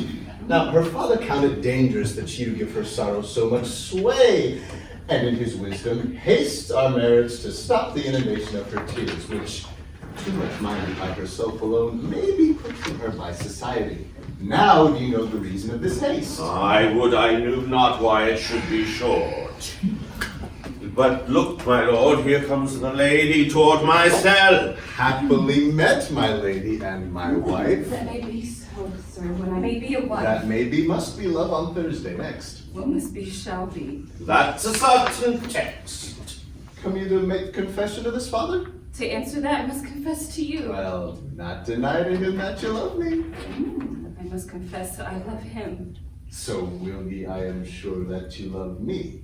To answer that, sir, it might be of more price being spoke behind your back than to your face. Poor soul, thy face is much abused with tears. Oh, the tears have got small victory by that, for it was bad enough before their spite. Thou wrongst it more than tears with that report. There's no slander, sir, but a truth.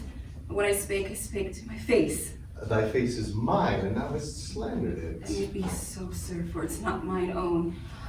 Are you at leisure now, Holy Father? Shall I come to an evening mass? My leisure serves me, pensive daughter, now. My lord, I must entreat the time alone. God shield, I should disturb devotion.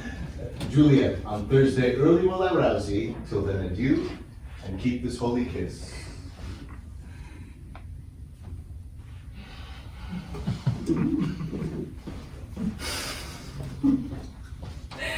Oh God, shut the door.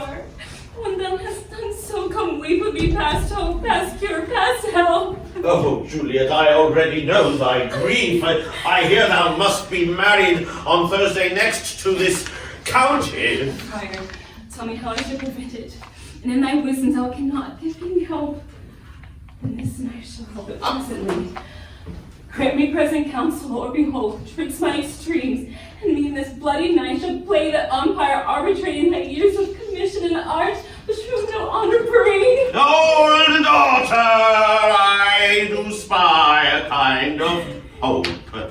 If rather than to marry County Paris, thou hast the strength of will to slay thyself, then is it likely thou wouldst undertake a thing like death, to chide away this shame? And if thou darest, I'll give thee the remedy. Oh, bid me leave rather than marry Paris off the battlements of any tower. Let me walk in thievish ways, lurk where serpents are. Chain me to roaring bears, or keep me nightly in a charnel house. All this I will do without doubt or fear, to live an unstained wife to my sweet love. Go hence, go home, be merry, and agree to marry Paris. Wednesday is tomorrow night. Look that thou lie alone, let not the nurse lie with thee in thy chamber. Take thou this vial, being then in bed, and its distilling liquor, drink thou off, when presently through all thy veins shall run a cold and drowsy humor. No warmth, no breath shall testify thou livest. The roses from thy cheeks and lips shall fade. Thy eyes' windows fall, like death when he shuts up the day of life. And in this borrowed likeness of shrunk death, thou shalt continue 42 hours, and then awake as from a pleasant dream. Now, when the bridegroom in the morning comes to rouse thee from thy bed, there art thou dead.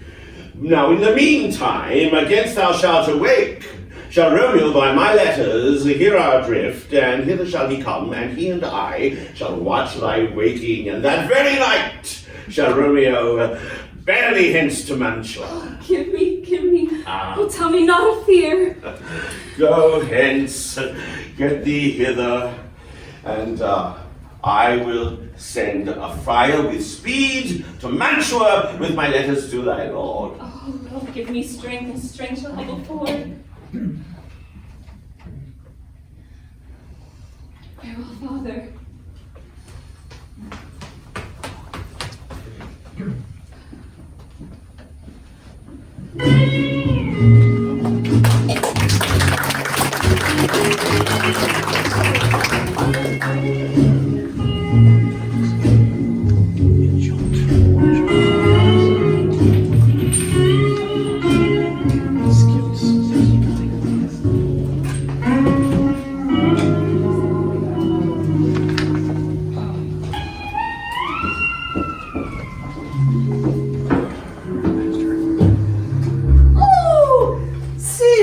Comes from shrift with married love.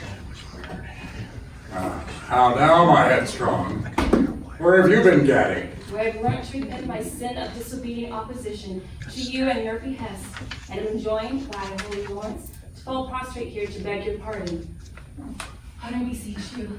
Henceforth I am ever ruled by you. What? Send for the county! Go tell him of this! I'll have this knot knit up tomorrow morning. I've done to use the Lord and Lord himself, and gave what love I had become in might, without stepping over the bounds of modesty. I am glad of this. Oh, this is how it should be. Well, let me see the county. Aye, Mary, go and fetch him hither.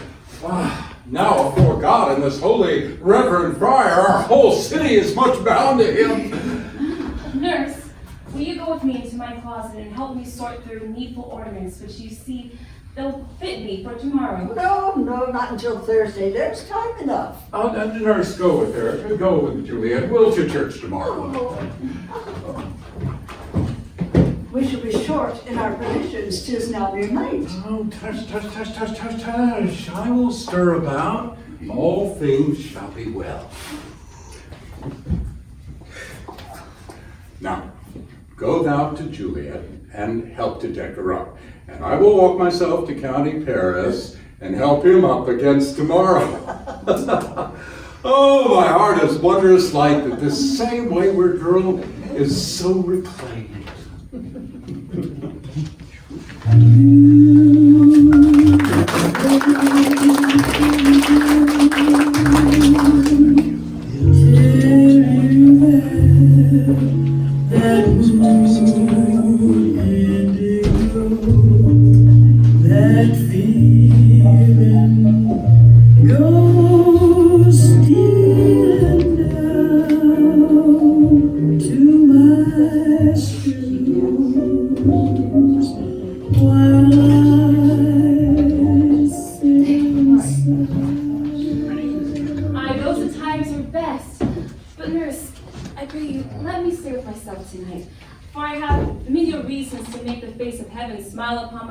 Which thou knowest is cross and full of sin. Oh, daughter, are you busy? Oh, need you my help? No, madam. We've called in much necessaries for hold for our estate tomorrow. But to please you, let me be alone. And let the nurse sit up with you this night, which I know your hands are full of this so sudden business. Well, good night. I'll get thee to bed and get to rest, for thou hast need.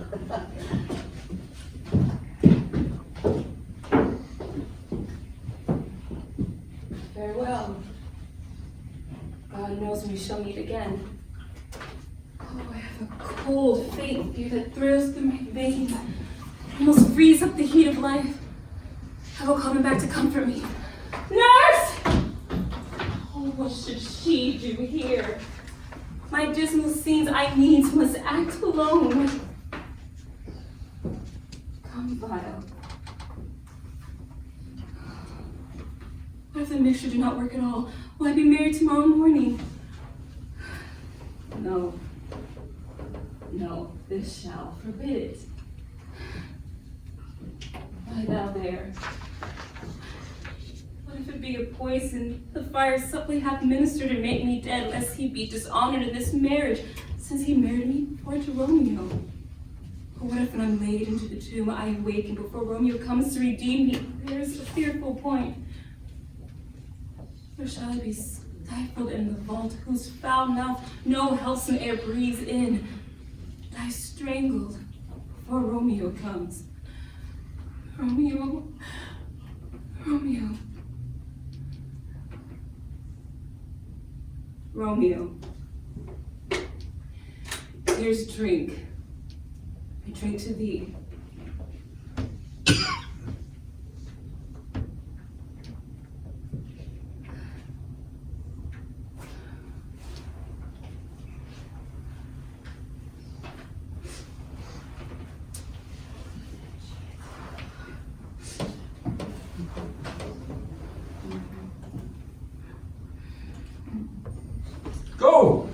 Go and waken Juliet. Go and then trim her up. I'll go chat with Paris. Hi, make haste, make haste. The bridegroom has come already. Hi, make haste, I say. Mistress! Oh, fast all word her she. My lady, my lamb. Oh, fine you slug a bit. Now I say love. Madam, sweetheart, why bride? Oh, not a word. You take your pennyworths now, sleep for a week. For the next night, I warrant, the County Paris hath set up his rest, so that you shall get but little. Oh, God, forgive me. Oh, what? Up and dressed and in your clothes and down again? Well, now I must needs wake you, lady. Lady? Lady? Ah! My lady's dead! Oh, where a day I for I was born! Oh, alas, help, help! Oh, some aqua vitae here!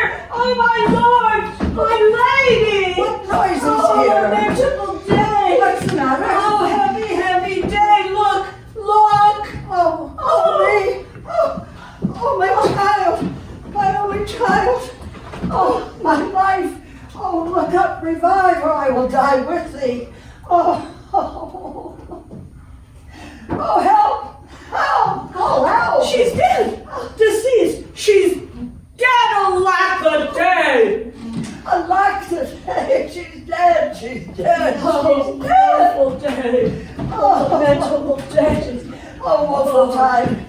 Death that hath ta'en her hands to make me wail, ties up my tongue and will not let me speak. Come is the bride ready to go to church. Ready to go, but never to return. O son, the night before thy wedding day, hath death lain with thy wife. There she lies. Have I thought long to see this morning's face, and let they give me such a sight as this? Cursed, unhappy, wretched, hateful day. Most miserable hour that e'er time saw, in lasting labor this pilgrimage. One poor and loving child, but one thing to rejoice and solace in, and death hath cast it from my sight. Beguiled, divorced, wronged, spited, slain, most detestable death, by thee beguiled, by cruel thee quite overthrown. Oh love, oh life, not life, but love and death. Be so for shame. Confusion's cure lies not in these confusions. Heaven and yourself had part in this fair maid. Now heaven hath all, and all the better is it for the maid. Your part in her you could not keep from death, and heaven keeps his part in eternal life. All things we ordain festival turn from their office to black funeral. And all things change them to the contrary. Prepare everyone to follow this fair course unto her grave.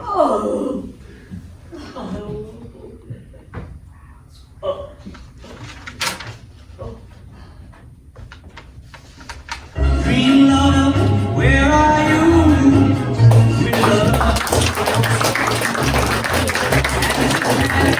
I can go as I grow old, 'cause I won't my own. I wanna dream lover, so I don't have to dream alone.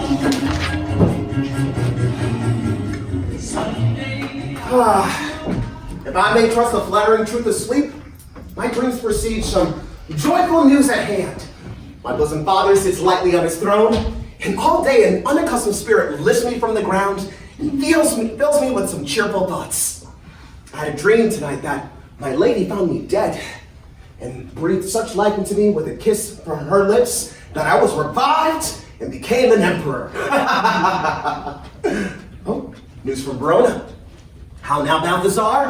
Hast thou any letters to me from the friar? How doth my lady? Is my father well? How doth Juliet? That I ask it again, and if she be well, then nothing can be ill. She is well, and nothing can be ill. Her body sleeps in Capel's monument, and her immortal part with angels lives.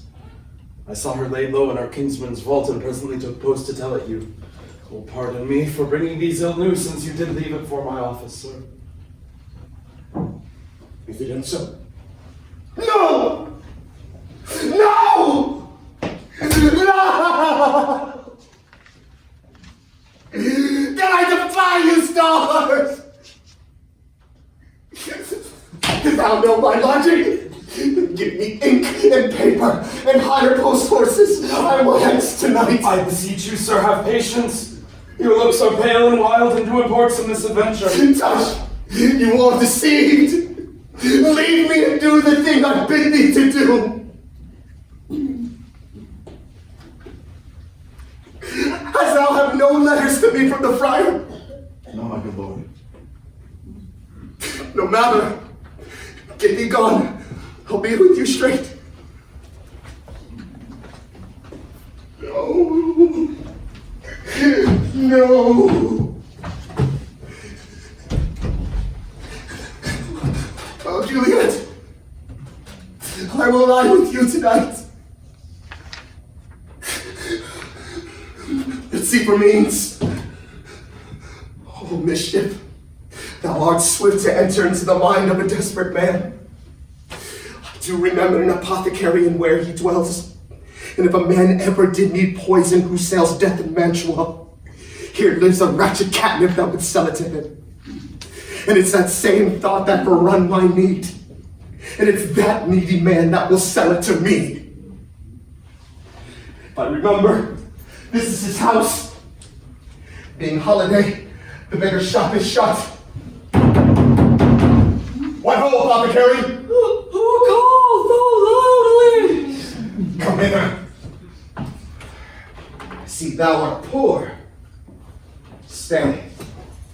We have 40 ducats for a dram of poison, so soon speeding to disperse itself through the user's veins, that the life-weary taker may fall dead. Such mortal drugs I have. Perpetuous law is death to any he that utters them. The world is not thy friend, nor the world's law. And there is no law to make thee rich, then break it, and be not poor, and take this. My poverty, but not my will consent. I pay for thy poverty and not thy will. Take this, and any liquid thing you may, and drink it up. And if you have the strength of 20 men, it'll dispatch you straight. There's thy gold. Doing more poison to men's souls. Doing more murder in this world than these compounds that thou mayest not sold me. I sold thee poison. You sold me none. Farewell and buy food. And get thee in flesh.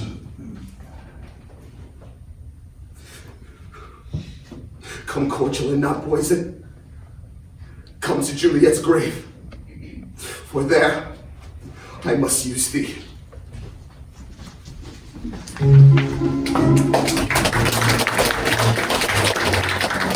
Welcome from Mantua. What says Romeo? Or if his mind be writ, give me his letter. My horse took lame, and so my speed to Mantua there was stayed. Oh, who bade my letter to Romeo? I could not send it, nor find a messenger to bring it thee. I must now to the monument alone. Within this 3 hours shall fair Juliet wake. She will beshrew me much that Romeo hath had no notice of these accidents, but I will write again to Mantua and keep at my cell till Romeo come. Poor living corse closed in a dead man's tomb. But I miss you most of all, my darling.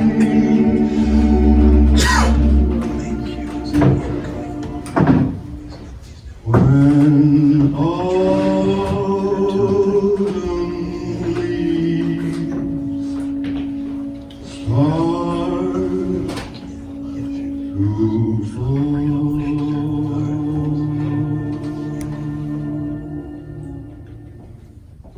Give me a torch, boy, and some standard leaf. Put it out, I will not be seen. Under yon yew trees lay me all alone, holding thy ear close to the hollow ground, so shall no foot upon the churchyard tread, being loose and firm at beating up of graves, but thou shalt see. Whistle then to me, as signal that thou hearest something approach. As I bid thee, go. Oh, woe, thy canopies, dust and stones, with which Sweetwater nightly I shall do, or wanting that with tears distilled by moans. The obsequies that I for thee shall keep nightly shall be to see thy grave and weep. The boy gives warning of something doth approach. What cursed foot wanders this way tonight to cross my obsequies and true love's right? What, and with a torch? Muffle me night the while. Take this letter. In the morning, see thou deliver it to my lord and father. Give me the light. Upon thy life I charge thee. Whatever thou may hear or see, stand aloof and do not interrupt me. My time and my intentions are savage wild, more fierce and more inexorable than empty tigers or the roaring sea. I will be gone and not bother you. For all this same I'll hide me hereabouts, for his looks I fear, and his intents I doubt. Thou detestable maw, thou womb of death, gorged on the dearest morsel of this earth. Hence I will pry thy rotten jaws open, and in despite cram thee with more food. This is that banished, haughty Montague that murdered my love's cousin, with which grief it is supposed the fair creature died, and here is come to do some villainous shame to the dead bodies. I will apprehend him. Come, go with me, for thou must die. Good gentle youth, do not tempt a desperate man. Fly hence and leave me. I urge you, do not put another sin upon my head by urging me to fury. This is a madman's mercy. Run away. I do defy thy conjuration. Will thou provoke me? And have at thee, boy. My lord! Be quiet! I have been called a watch!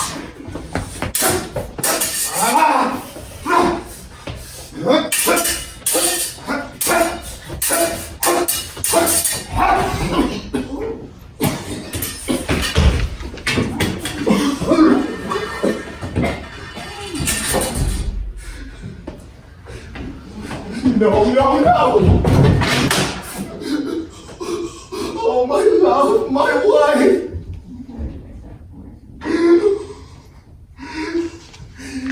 Death hath sucked the honey from thy breath. Have no power yet upon thy beauty.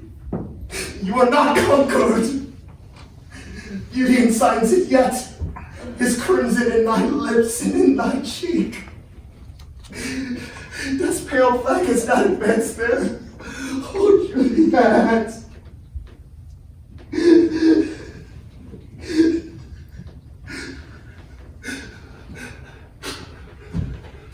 Tybalt, he lies there in that bloody sheet.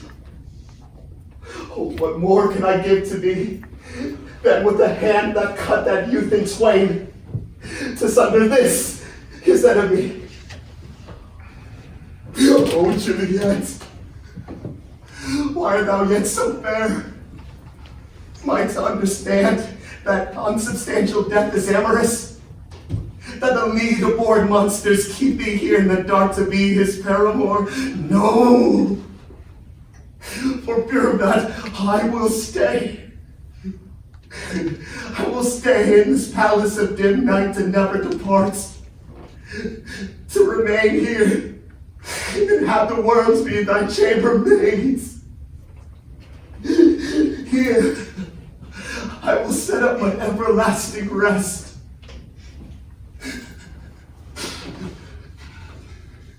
So eyes, look upon your last. Arms, take your last embrace.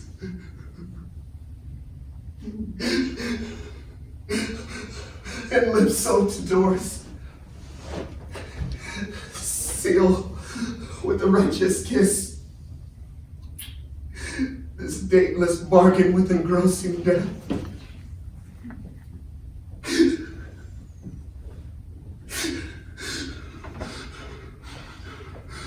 Come, bitter conduct.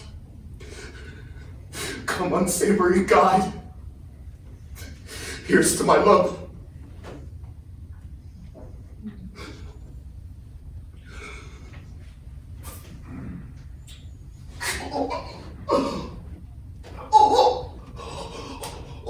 Oh, dear apothecary, thy drugs are quick.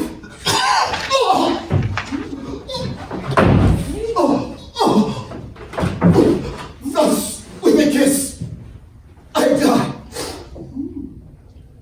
Romeo! Romeo! Alack! Alack! What blood is this which stains the stony entrance to this sepulchre? No! Oh! Oh! What unkind hours guilty of this lamentable chance! Oh, lady stirs. Oh, come right. Where's my lord? I do remember where I should be. There I am. Where's my Romeo? What ho? Come, lady. I hear a noise. Come from this nest of death, contagion, and unnatural sleep. Thy husband in thy bosom there lies dead. Stay not to question, for the watch is coming. Come, good Juliet, come go. I dare no longer stay. And sparkle not away. What's here? A cup closed in my true love's hand. Poison I see hath been its time to send.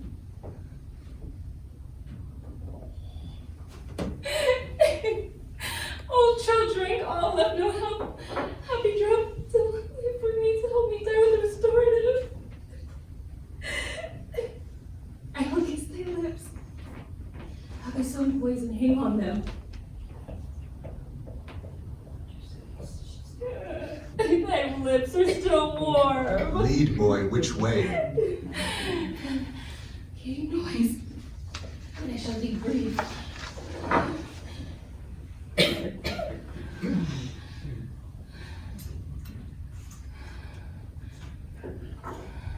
Oh, happy dagger.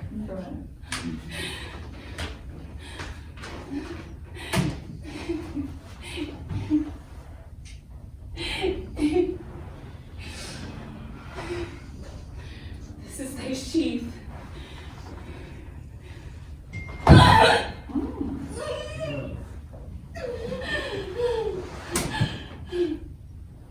They are rust. Let me die.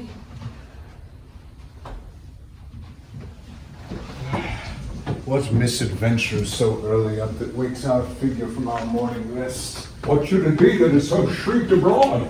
Oh, the people in the street cry Romeo, some Juliet, and some Paris. And all run with open outcry, cry to our monument. What fear is this which startles in your ears? Search, seek, and see how this foul murder comes. Oh heavens! Oh wife, look how our daughter bleeds. This dagger doth mistain. For Loa's house is empty in the back of Montague, and is missheathed in my daughter's bosom. Oh, me, the sight of this death is as a bell that warns my own heart to a sepulchre. Come, Montague, for thou art early up to see thy son and heir now early down. Alas, my liege, my wife has died tonight. Grief of my son's exile has stopped her breath. What further woe conspires against my age? Look and thou shalt see. Oh, thou art taught what matter is this, to rush before thy father to the grave. Seal up the mouth of outrage for a while till we can clear its ambiguities, know their spring, their head, their true descent, and then I will be general of your woes and lead you even to the grave. For now forbear and let mischance be slave to patience. Bring forth the parties of suspicion.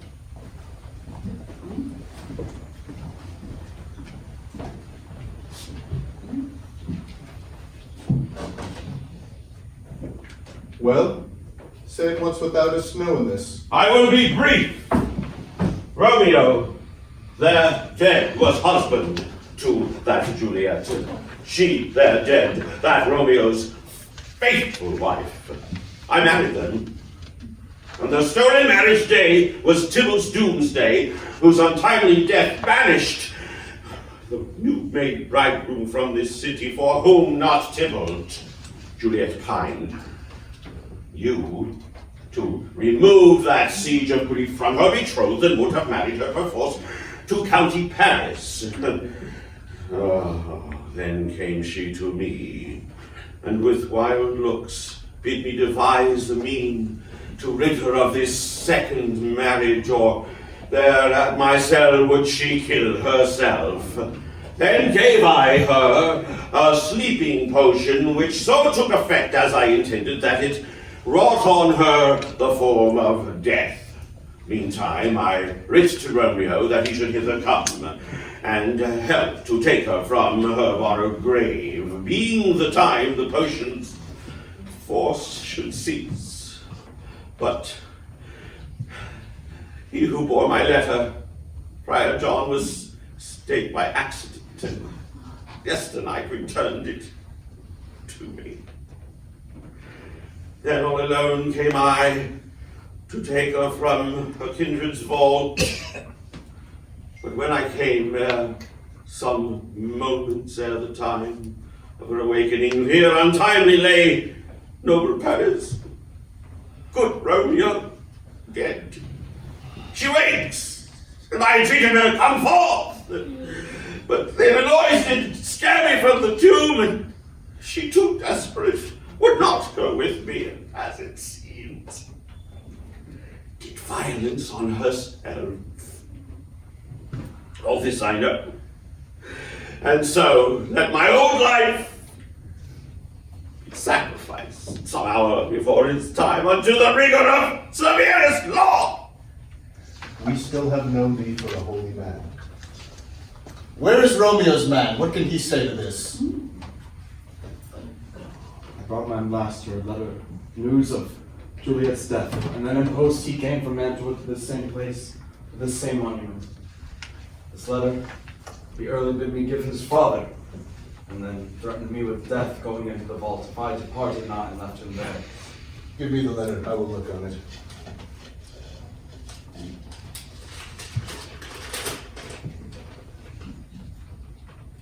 This letter doth make good the friar's words, their course of love, the tidings of her death. And here he writes that he did buy poison of a poor apothecary. Ah! And therewithal came to die and lie with Juliet. Where be these enemies, Capulet, Montague? See what a scourge is laid upon your hate, that heaven finds means to kill your joys with love. And I, for winking at your discords, too, have lost a brace of kinsmen. All are punished. Brother Montague, give me thy hand. This is my daughter's jointure, for no more can I demand. I can give you more. I shall raise a statue of pure gold, and as long as Verona's called by that name, that statue set to the true and faithful Juliet. As rich shall Romeo's by his ladies lie, or sacrifices of our enmity. A glooming peace this morning with it brings. The sun for sorrow will not show his head. Go hence, to have more talk of these sad things. Some will be pardoned, and some punished. For there never was a story of more woe than this of Juliet and her Romeo.